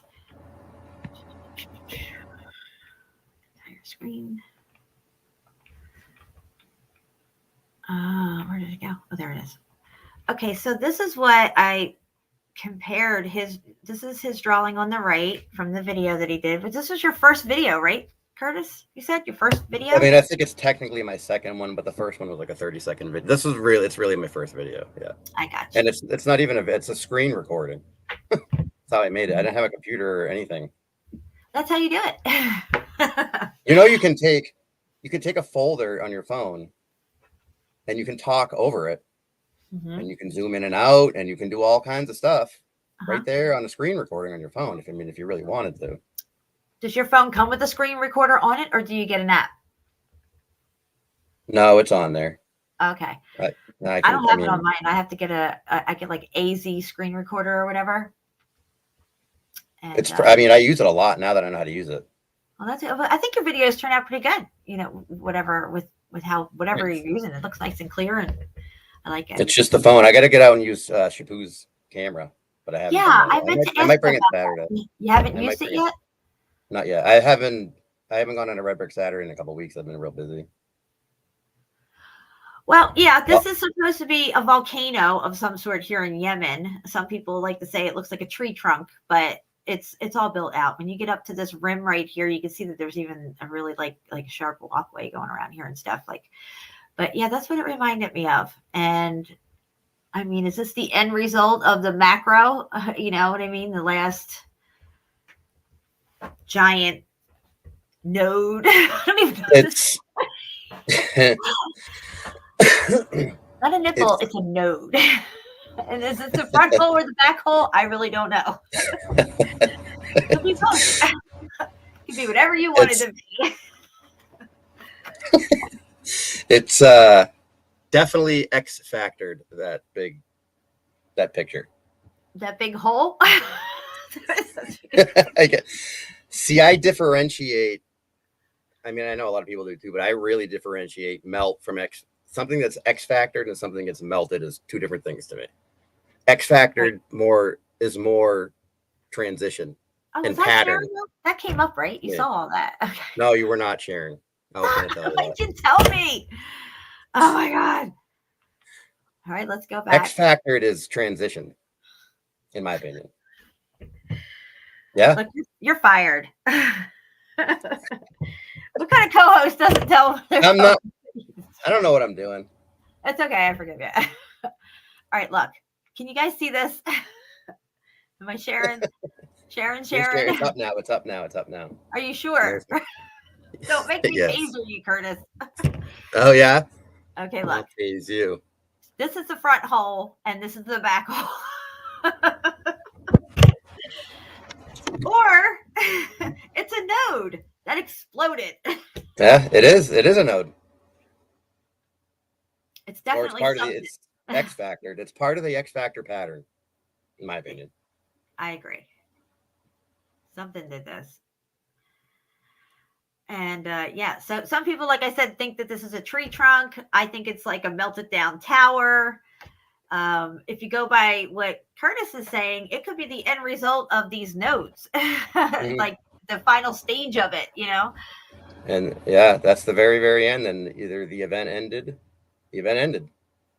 Yeah, because these nodes, that what you were showing, at least what I can pick up so far from this pattern, is that, you know, there's different levels to the pattern. You know what I mean? And, you know, you can tell if it's like a baby node or a full on node or like, you know. I mean, oh my gosh. These are the kind of pictures that made me draw that. I mean, yeah. I drew that freehand. Obviously, it's not on a computer. The whole presentation was on. You did really well, I thought. You know, I mean, this is you said it's like how many times to do it and stuff and get it right and everything. Make so sure many people times. I had to buy the protractor kit on Amazon because I was tired of finding household items that would be the right circle size. Yeah, like a cup you're trying to draw. Over and over. I was rummaging my cabinets, looking at everything for different sizes, and it's not working. Right? You never find what you need, but then when you don't need it, it's right there. It's like, wow, I could use this. Of course. Right? All right. Well, enough front hole and the back hole. We're gonna get off this. Each one teach one. Oh, you guys are funny. Can you guys see me? Yes, we can, Natalie. We can see you. All right. So I think the first meetup should definitely be Tenerife. and then we'll go to Salerno. And then from there we'll go to Greece. We're going to Greece for sure. And Santorini. And yeah. It's just going to be a whole never-ending, boots on the ground, flat earth fucking exploration. That sounds like quite the adventure. Let's go. And if I get rich and my XRP blows up, I'll pay for it all. All right, that's a deal. Okay. XRP millionaire in the making. What's she saying here? Where we go? Hold on, it's moving too quick. Whole like is. Yeah, then Turkey. Yeah, Daryl. Turkey and Iran. Oh my gosh. Do the Meltology World Tour. The Melted World Tour. Melted World Tour. Sponsored by Meltology 101. Yeah, there you go. Tickets are on at the merch store. There's no tickets. It's free. It's free. No tickets. I'm paying for it. Oh, yeah, bring your boots. That's all I gotta say because I'm not buying boots. Bring some boots. Daryl knows what's up. Daryl wants to. Daryl. He said he was going to go pay for the whole Italy thing. Let's go. He's probably like, what? I didn't say that. That last pic has a star fort shape around it. Yep. It seems to have branched out that way. That I don't know. I think it's rotating. A lot of things that we're not understanding. Now, see, you're picking up on a pattern and trying to understand what it's doing because we're seeing it in its solidified state. It's not moving anymore and creating this pattern and stuff. So you're getting to understand different levels of the pattern, different levels of heat, which will, if there's the more intense heat, I guess the pattern would continue and get larger, right? Correct. Right. It's never ending. Right. Never ending. What's up, Lilo? What are you doing? Come on up. Say hi. Nice. You gonna lay over here? She likes to lay over right here on my jewelry. It's like I have. Anyway, do what you're gonna do. Don't let me stop yet. All right. So yeah, so these nodes, whatever you're call them, you're seeing heat differentials along the way. So I guess as the pattern continues and the heat increases and it stays longer, the pattern gets larger. Is that what's going on? I don't know. It's most definitely electromagnetic and dielectric pattern. It's a torus field. A torus field. Yeah, it's the yin and the yang with the hourglass. Right. I can see it everywhere. Everywhere. Shawnee B gets so he doesn't get aggravated, but like I don't stop talking all day about it. It's all I talk about. Look, it's there, it's there, it's there, it's there, it's on the ground. Look, it's in the clouds. And like I just don't stop with it. I don't stop. That's when I'd have to get the taser out. When you start saying it's in the clouds, I'd be like, hold on.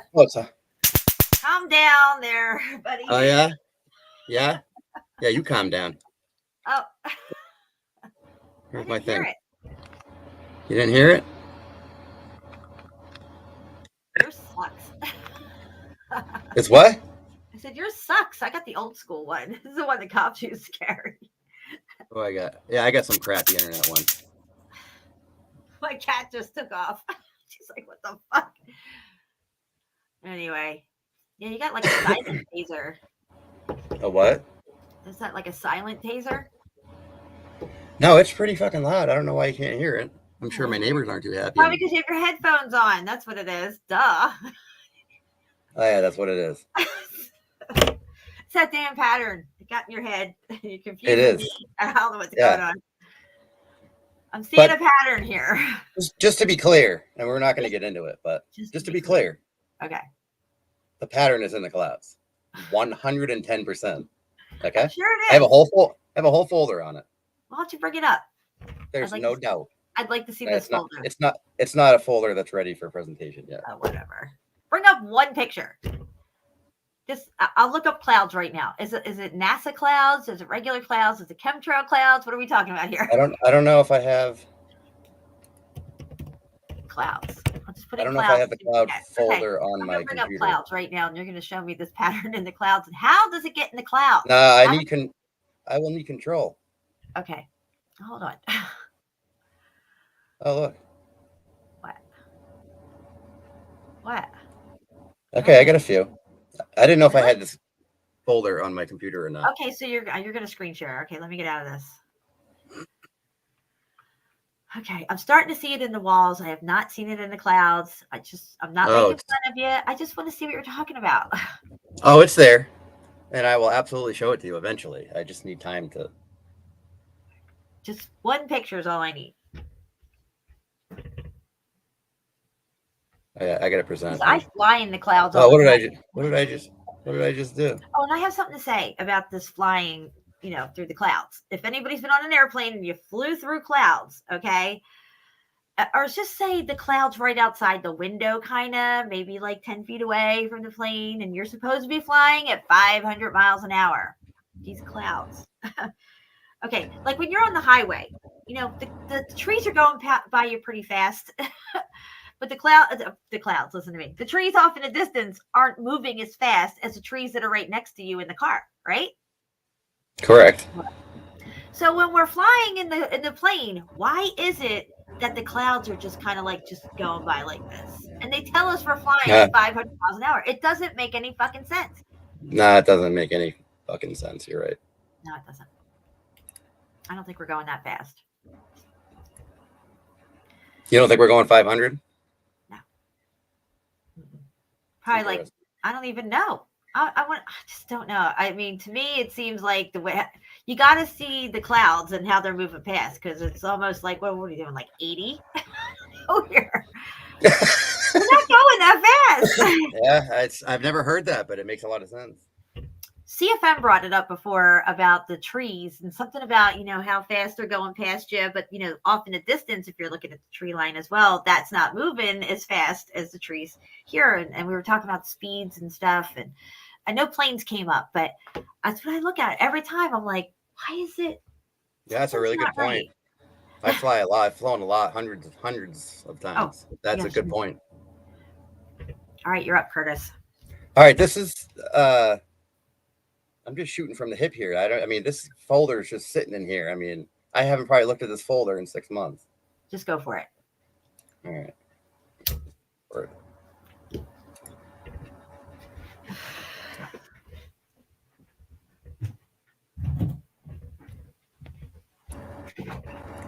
All right, this is me driving. I mean, I haven't even looked at these. It's okay. We'll do it live.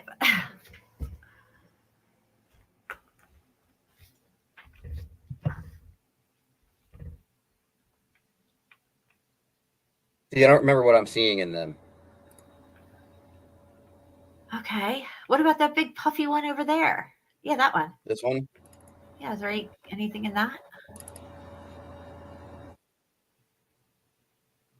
Huh. Do you see anything? Not right off, but I mean, it's there, and I'll find the right pictures. I don't have it right now. It's all right. Let me see here. Do I have any clouds? I don't know. And Yeah, when I do, you're not going to believe look it. out. Yeah, watch out. There will be no time to bleed. I'm just having fun. No, I don't have the right folder. All right, I'm going in the screen share. I'm taking you out. You suck. Kick me out. Kick me out. Taking your screen share out. I'm gonna get in the screen share. I'll have a folder ready. If I am not screen sharing when I start talking, you better tell me, or I'm gonna definitely kick you out. All right, let me see here. Hello, can you see it? Oh wait, I don't even have. Hold on.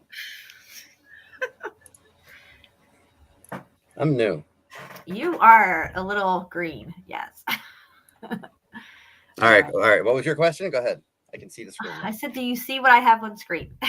No, I do not. What? No. All right. I see you. There you go. Now you're up. All right, here we go. I don't know what to click on. How about this? Look, they're drawing the pattern in here. Yeah, of course. So it's. I can't wait to put the folder together because I have a lot of people saying the same thing. It's not up in the cloud. You're crazy. Oh boy, wait till I put a folder together. You won't even believe it. But so when you draw a cloud, when a 5-year-old draws a cloud, right? How do they draw it? How's it shaped? They do this. Hold on, I can't see you. I'm in the screen share. Okay, what did they do? Well, look. When a 5-year-old draws a cloud, it looks like this.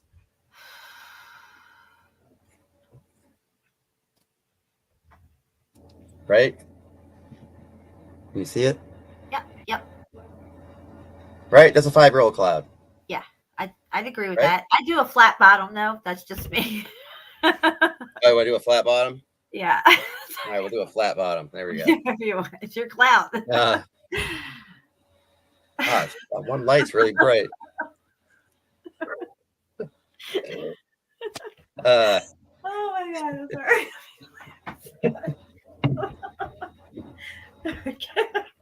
Even the cartoon, it's all pattern. Okay, let me hold on. Let me get even my drawing, it's all pattern. I see a pattern. I'm seeing a pattern. All right, hold on. Here it is. It's all certain. Holy shit! Look at that pattern. That's a serious infinity screen. Crazy. I haven't seen that one. What is happening here? Look, Hellcat's got a pattern. Cloud. Wow. I mean, H-Cat. I said Hellcat. Sorry. Wow, I never seen that before. All right, take that out. Okay, so where have we gotten to with this so far? I'm supposed to be looking at clouds. We haven't got anywhere with me. I just showed a cloud folder with no evidence, and I drew a 5-year-old. What about storm clouds? Cloud. Are they it's coming. Do you see them in chemtrails? What's this? No comment. Yeah. All right, I'm going to bring this up. This is pretty crazy looking. I got like these crazy storm patterns. This might do something. Oh, yeah, but you go right to Doppler radar? Forget it. It's all pattern. All right, hold on. That's what a hurricane is. It's rotating. Yes, It's a I moving agree. node. Yeah, It's a of course. moving node. So is a hurricane, tornado, all of it. It's all rotating. It's all doing Okay. the same thing. Okay, let's look at this. Oh, no, not that one. Not that one. Where did it go? I had it somewhere. Here it is. Okay. All day long, Jen. Is this What do you what we're think? talking about? What do you think that is? You think it's an They're accident? nodes. Look, here's one right here. Look at this node. 100%. All right. It's all pattern. It's all pattern. It's all electromagnetic dielectric pattern. All of it. All of it. Look at the one on the top left. It's all pattern. All of it gives me the goosebumps. Yeah, of course. It's not just pattern. It's the pattern. It is the pattern. It is the pattern. This one. Period. I can show you that same pattern on a wall, on an X-factored wall in New England. The same pattern in the stonework. Yeah. It's electromagnetism. Well, I do remember early on, looking at a lot of this stuff, like with these brick walls, like you would see these boulders up in the middle of the wall and stuff. Like, why would they do that? How'd they get that boulder up there? It's supposed to be brick. But there was also other things going on. Like you would see some of the bricks starting to turn, like maybe it was still a brick though. And it was like, going an opposite direction than the other bricks or something, or starting to do something weird and wonky. It's like, well, what's that? Why is that happening? That seems like the very beginning stage of what you're talking about, right? Mm-hmm. Correct. Yep.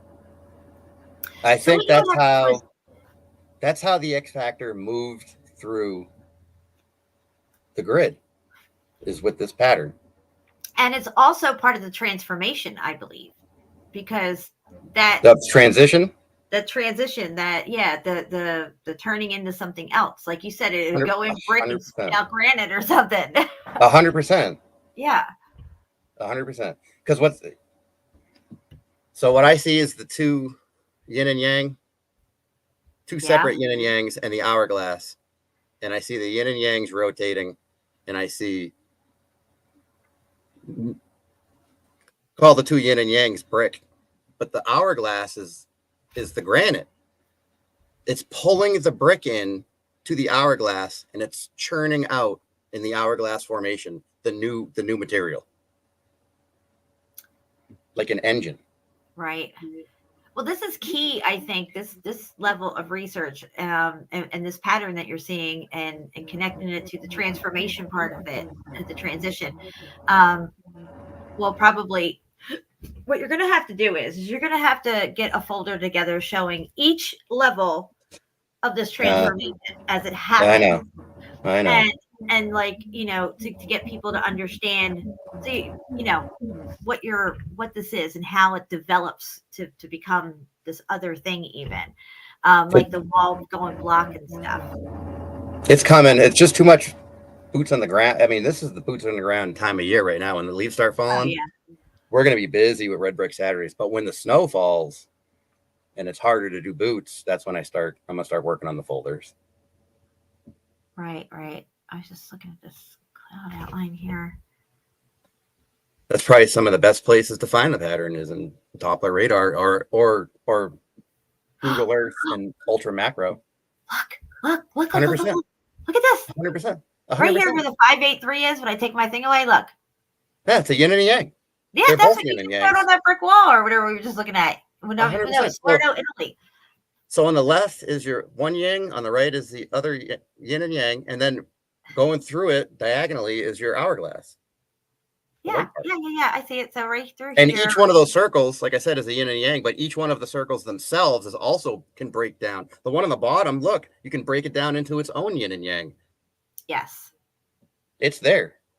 Once you train your eye to see it, like I said, sometimes I wish I could turn my brain off of it, but I can't. Gets overwhelming. Even on the one, look at the one underneath it. Get out of here. It's all pattern. Wow. Let's see what else we got here. It's like they're pumping some harp stuff up into these clouds. I got to start brushing up on my Ken Wheeler. He knows a lot about. I got to catch back up on his stuff. I wish he was more in tune with meltology, but he is not. Ken But he Wheeler, knows. that sounds familiar. Look at this. Oh, is this a crater? What is this saying it is? Crater on Titan. Apparently Titan has nodes too. Yeah, look at all of it, every single picture. Yeah, crazy. These are really good ones. Huh? Thank you. What is this? That doesn't look right. That's weird. That's a yin and yang, left and right. Yeah. Period. Period. Wow. It's half and half. Working together. Period. That's what I see when I see it.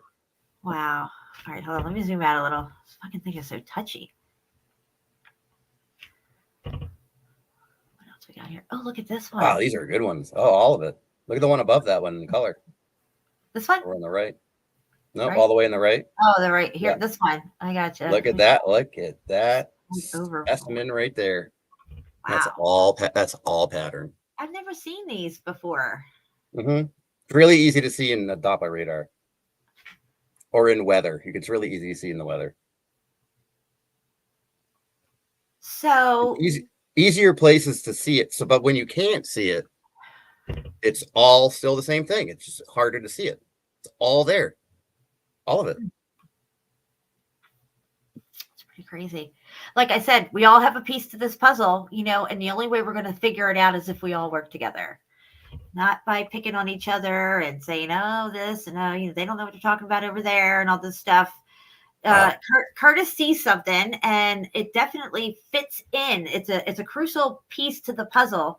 Although he's still trying to figure out how it fits in, it still fits, you know, and even if he's got to shelf it for a little bit to, you know, do more research, get more evidence and figure out how you're going to articulate and, you know, verbalize this whole thing. Yeah, and that's just it. I've been starting to use different words to describe it, like airplane wings and bow ties and I know, yeah, and the hair claw. braids, and the lobster claw. But Right. it's been effective. People in the comments Yeah. are seeing it better with those terms. Yeah, we're keeping it simple. You know, it's relatable to what you're trying to explain it to and stuff. What is this? Is it a toilet thing or something? I don't even know what it is. Same with all of us, with all this stuff. I don't ever want mainstream to get a hold of meltology at all. You know, I'm not worried about, oh, it's not polished, and you don't say it like this, and you're not using this right term. You know, I'm not trying to be on the news and in textbooks or whatever. You know what I mean? This is for us. You know, if they get a hold of this stuff, they're going to just try to make us look stupid and take it all over and steer this narrative into where they want it to go, to steer you away from the truth. And so I'm not interested in all of having meltology go mainstream. I think it's up to each and every one of us to learn it, understand it, and teach it to our children, because they're the ones who are going to have to, you know, pick this up and keep going. Correct.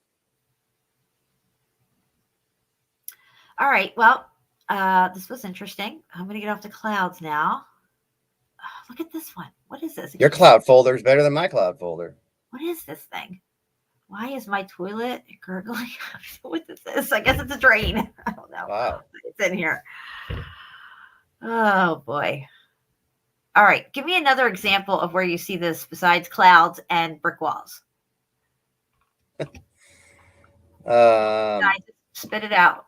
We won't laugh at you. So in the pavement, the way the pavement, they'll tell us that they're the rock, the pavement cracks in certain patterns because the frost pushes the rocks up. That's wrong. The cracks in the pavement, guess what? The cracks in the pavement, pattern. It's pattern. Okay, but like, are you talking about like newer pavements that we make with cement? Or are you talking like? Yeah, but it's coming up through the like. Oh, okay. I can see the pattern in the cracks of the pavement. All right, I'm gonna look up cracked pavements and see what we get. Oh boy! All right. I see it in literally. I see it in organic things too. Everything organic. I see it everywhere, but it's easier to see in certain things. I don't know. The cracked pavement will be a good one to show people, but I see it. There it is. Yeah. See it? Yeah. Look right here. I can see it. It's correct. Correct. That's correct. Yes. Yes. See? All you have to do is look up cracked pavements. Cracked asphalt. Wow. All right, Curtis, you're on to something. And there's There's some really overwhelming ones too that I see. All right, let's look at this one here. It's funny because they'll come through and they'll put that instead of fixing the pavement, they'll put that black swirly, like the 3-inch strip. They'll come through and just goes on wet and then it just dries. Mm-hmm. And they'll lay that out in the whole parking lot because they're fixing the cracks, and then it makes the pattern even more obvious. It's like they're painting the pattern right on. Yeah. This is interesting here. This one says cracked pavement. Yeah. So it's cracking. You're saying that this part here would be the center part of the node, and this would be your bow tie or something, or your plane wings right here? Yeah, I guess essentially, yeah. Okay. I'm learning. It's harder to see really up close. I need to back off to really see most of the pattern. Okay. Cracked broken pavement. But it's in there. It's in there. Yeah, that one on the right. It's in there. It's littered in there. All of that. Yeah, it's littered in those cracks. What's this one right here? Like, let me zoom in on this thing, because this looks like that thing you just drew. See it right here? The center, and then it's got the thing going around it. It's there. Sometimes it takes a while to find it, but then once you see it. All right, let's look at this one. This one should be a good one. Look at this one. Tell me what you see with this. I see the center thing right here. This one. Okay. Yeah. They come off of it here like a flower, kind of. This would be the center one, maybe. And then right here, this one right here.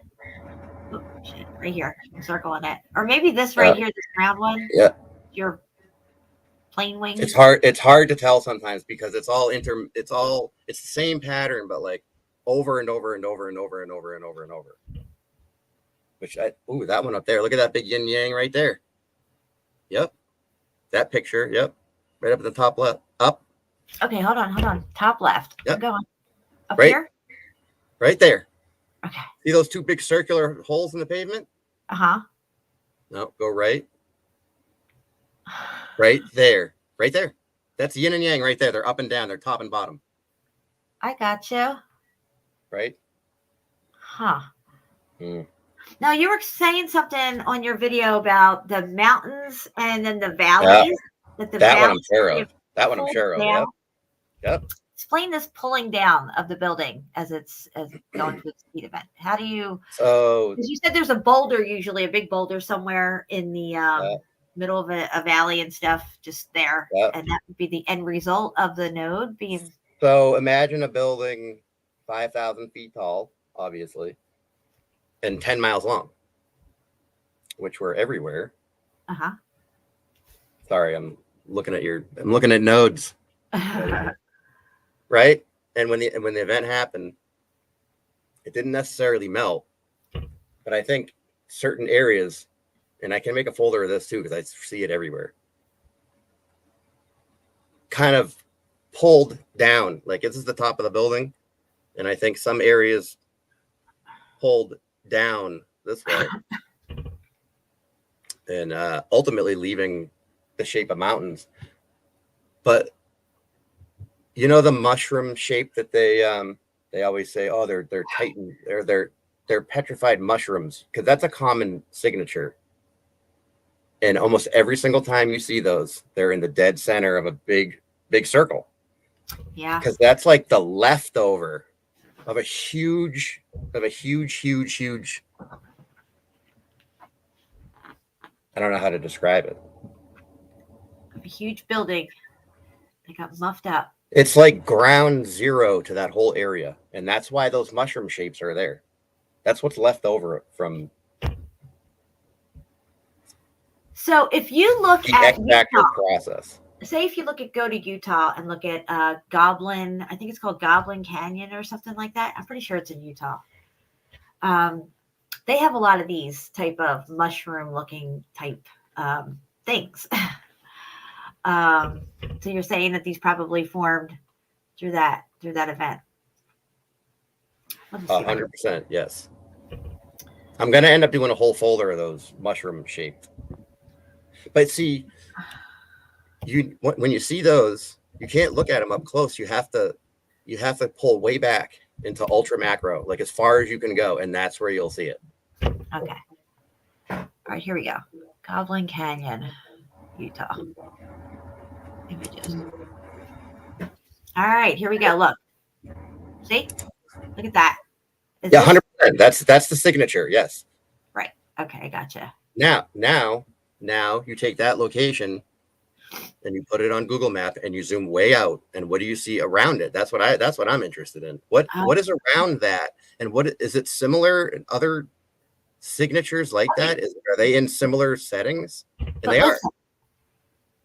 If you look, you said it's a spiral, right? It's turning. If you look at our flat Earth, right, and where the continents are, it looks like the golden spiral, the golden ratio. Yes.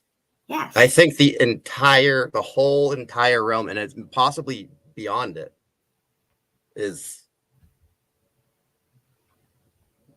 a giant node. It's either a giant node or it's I'm telling you, it is. Or it's some kind of yin yang. It's all nodes. That's a shirt. I'm just gonna get shirts to say it's all nodes. It's all nodes. Someone be like, what's a node? People in the comments always say, if you node, you node. Yeah, I like that one too. Yeah. Fascinating stuff though. It really is. What I should have did, we'll do it next time, is I do have, I have these folders. Node blueprints. X factor patterns. We should have went into those. We'll do it next time. So this is what you're talking about, this tourist field kind of look thing here. More like this one. Like this one. There's a real common one that looks two circles, a circle on the left, circle on the right, with an hourglass in the middle. Yeah, I think I have that in my favorites somewhere on one of my sites. I see it in my head. I know what you're talking about. It's just, what the fuck, where is it? Oh, hold on. Oh, maybe this is the DJed stuff. It could be this. Let's go to Jacob's Ladder. I'll drop the link for Jacob's Ladder for you guys again. And yes, when you click on it, it's going to say danger, don't go to this site. But then you just hit this other little section down at the bottom and it takes you right to it. They don't want you guys to know this information. Just saying. Okay, so we're going to look at what he's talking about. What? Node messing around. Yeah, node messing around. Where is that field thing at? Okay, so here's our plane, kind of whatever. Okay, so we'll just keep going. Now I got it in here somewhere. It's kind of like that pattern right there. Yeah, mine, it needs to have a circle on the left and right. I know, I'm getting it. I know it's down here somewhere. Do you think that this is why we find so many supposed petroglyphs that are spirals? Say that again. Okay, the petroglyphs, if they're even real, because I don't really think petroglyphs are real. 100%. A lot of them are spirals. 100%. Yeah, like why would they always not be 90%? 100%. 100%. Yes. Okay, let me just yep. I know it's here somewhere. These are your DJeds.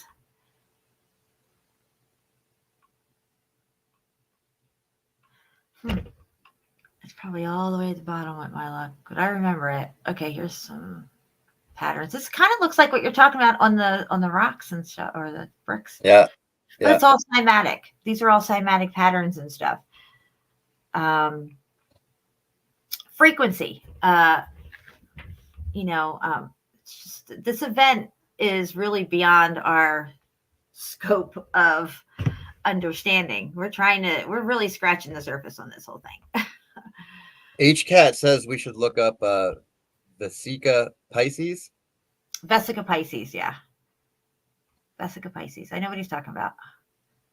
But I think I have it in here somewhere.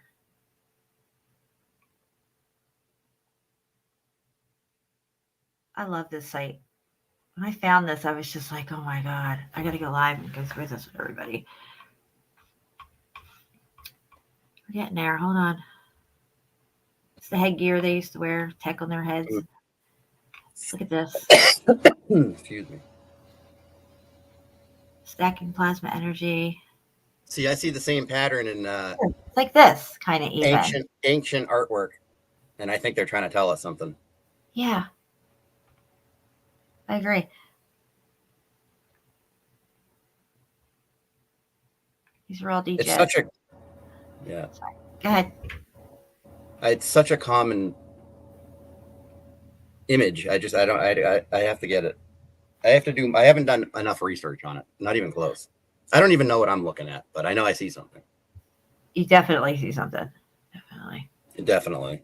And I never shut up about it. It's okay. I will never tell somebody not to talk about something because I know what it's like to have people tell me, God, would you just shut up? Like, why are you so passionate about this? I don't want to hear this. My sister said to me one time, she's like, yeah, I'll come down and visit, but I'm not talking about that stuff. I'm like, wait a minute. You're going to come visit me and you're going to tell me what I can and can't talk about? It's just like, what?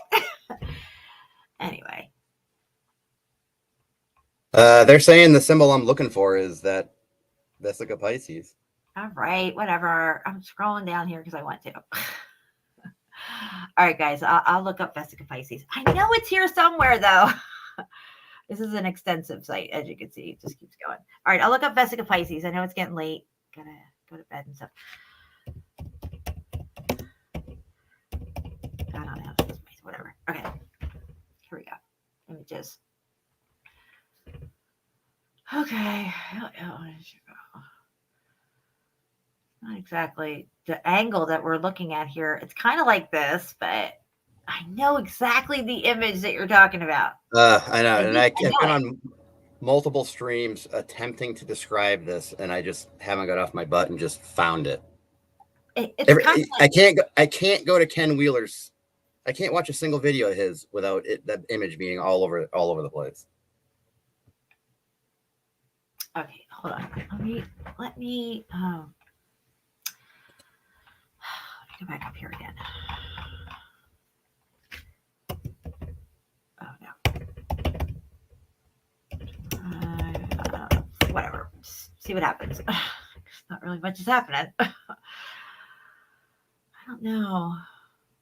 I'll know it right when I see it.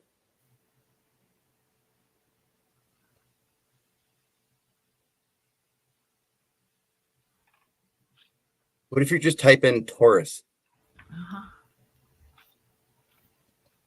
I'm trying to get my mouse to work. Yeah, if anyone knows, Have Bliss knows a lot about it too.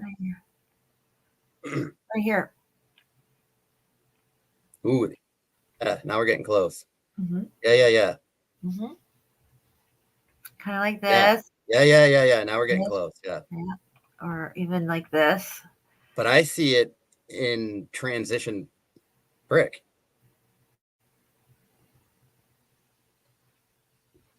Huh. Let's click on this picture. This looks intriguing. I like this kind of stuff here. Why are there so many freaking ads? I can't deal with it. Wow. Look, it's even in our fingerprints. Yeah. It's everywhere. There's the thing you drew. Look. So, yeah. So I recently had poison ivy real bad, right? Really bad. And I had a momentary lapse of reason one night, and I got up and I really scratched my leg real bad. I couldn't take it anymore. Like really bad. Real bad. Took like a month to heal. Okay. So it was a scab like the size of a baseball. All right. And I'm listening. it healed, and I watched it. I would have taken pictures of it, but it was so gross. It healed in the pattern. It healed in the pattern. 100%. 100%. 100%. You could see it. You could see how it was healing. Yeah. That's crazy. I know that sounds crazy. It sounds crazy, but I know it. I know. I had somebody on my show one time that said that, they were looking at their scab under a microscope and it looked like a mountain. So, I mean, who knows, right? I'm not the only crazy one. Definitely on to something here. I see the pattern, and I see sine waves everywhere in the melt too. Yeah, I was looking up everywhere. thermal rotation that one night before I was going to have you on the show. Because we're talking about heat and rotation. You know, without the heat, there is no rotation. But look, this looks like it right here. Tell you what, when I have the folder ready, you'll be the first to know, and it will be ready when it's ready. It will be very articulate, but it's probably taken me a while to make it. Well, I am looking forward to that, definitely. Oh, look at this stuff. I love looking at this stuff. Me too. Maybe it's kind of like this even, what you're talking about. I don't know. Well, it's getting late, Curtis. I think I'm going to have to get off of here. And you think? Yeah. Do you have work tomorrow? Of course I do. Oh my goodness. It's like 1:12 where you're at. It is. So basically you're looking at a tourist field, like you said. Correct. Right. Havbliss is saying the magnetic field image. Yeah, like this here, kind of. Oh, that's really close. Yep, that's really close. Yep. That's what I see right there. In the melt everywhere. That pattern. Maybe this is the fingerprint of the creator. I hear that rings a bell in my head. That resonates with me. That's how I feel about it. Yes. We might be seeing the fingerprint of the creator here. Could be. I mean, that's actually, Jen, that's exactly how I feel about it. So well, there you go. Great minds think alike. Not that I have a great mind or anything. I'm just saying. Anyway. All right, let me get off of here. We'll get ready to get out of here. And this was a lot of fun. It was fun. I didn't expect to come on. I didn't know if my headphones would work. Yeah, it seemed to be working fine. What's up, 405er, Soul Survivor? What are you doing? Where you been? Slacking on coming around? I see how you are. Whatever. All right, Curtis. Well, thank you so much for hanging out with me. I really appreciate it. And of course. And thanks for having me on. You're going Saturday for your boots on the ground, right? I am. Are you gonna? Is Red bricks Saturday. Huh? Are you guys just recording, or is anybody gonna go live while you're out there? Someone else asked me that. Probably just recording. I mean, what do you need? 1,000? No, if you have StreamYard on your phone, from what I've heard, if you have StreamYard on your phone, you can live stream that way through StreamYard without having the sub count that you need. If you're going through YouTube directly and try to live that way, then you need 1,000 subscribers. Well, Shawnee has almost 3,000, so he should try. I don't know. I don't know if we'll. All right, we'll talk. I'll definitely bring it up. I'll bring it up, and we will definitely maybe in the future go live, if not Saturday. All right, it's going to be an epic day. Looking forward to. We've been trying to get a hold of David Wayne, but he's busy all summer, and he's finally freed up. So we've been waiting for this day for months and months and months.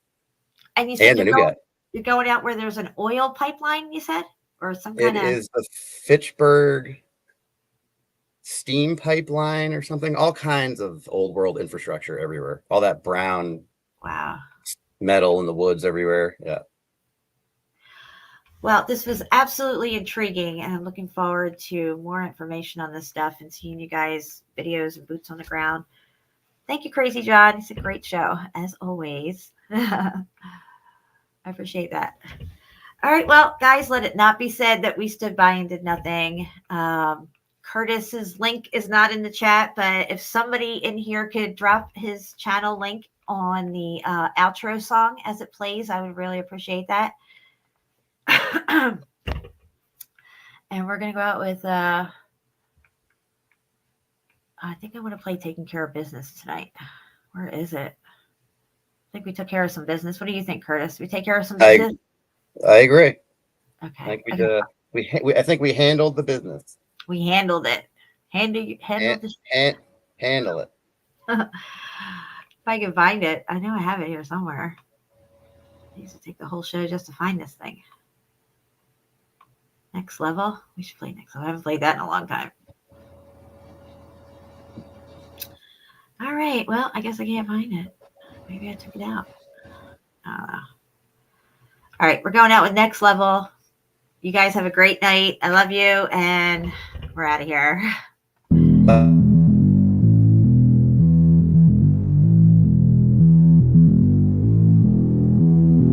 I'm on the next level. Yeah, I know you heard about it. Motherfucker.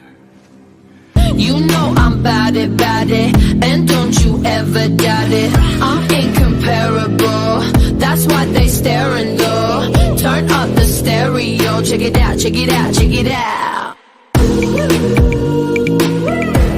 I'm hot just like a sauna, New York to California. Too hot, too hot. You ain't seen nothing like this, nobody do it like this. I'm on the next level, next level, on the next level. They all trying to catch up to my next level, next level, on the next level. Check it out, check it out, check it out. La la la la la la, la la la la la la, la la la la la la, la la la la la. Motherfucker. You like that old school, back in the music, that shit is old news. I'm popping through the ceiling, that's my motto, that's my motto. I lead, they follow. I'm hot just like a sauna, New York to California. Too hot, too hot. You ain't seen nothing like this, nobody do it like this. Motherfucker. I'm on the next level, next level, on the next level. They all trying to catch up to my next level, next level, on the next level. Check it out, check it out, check it out.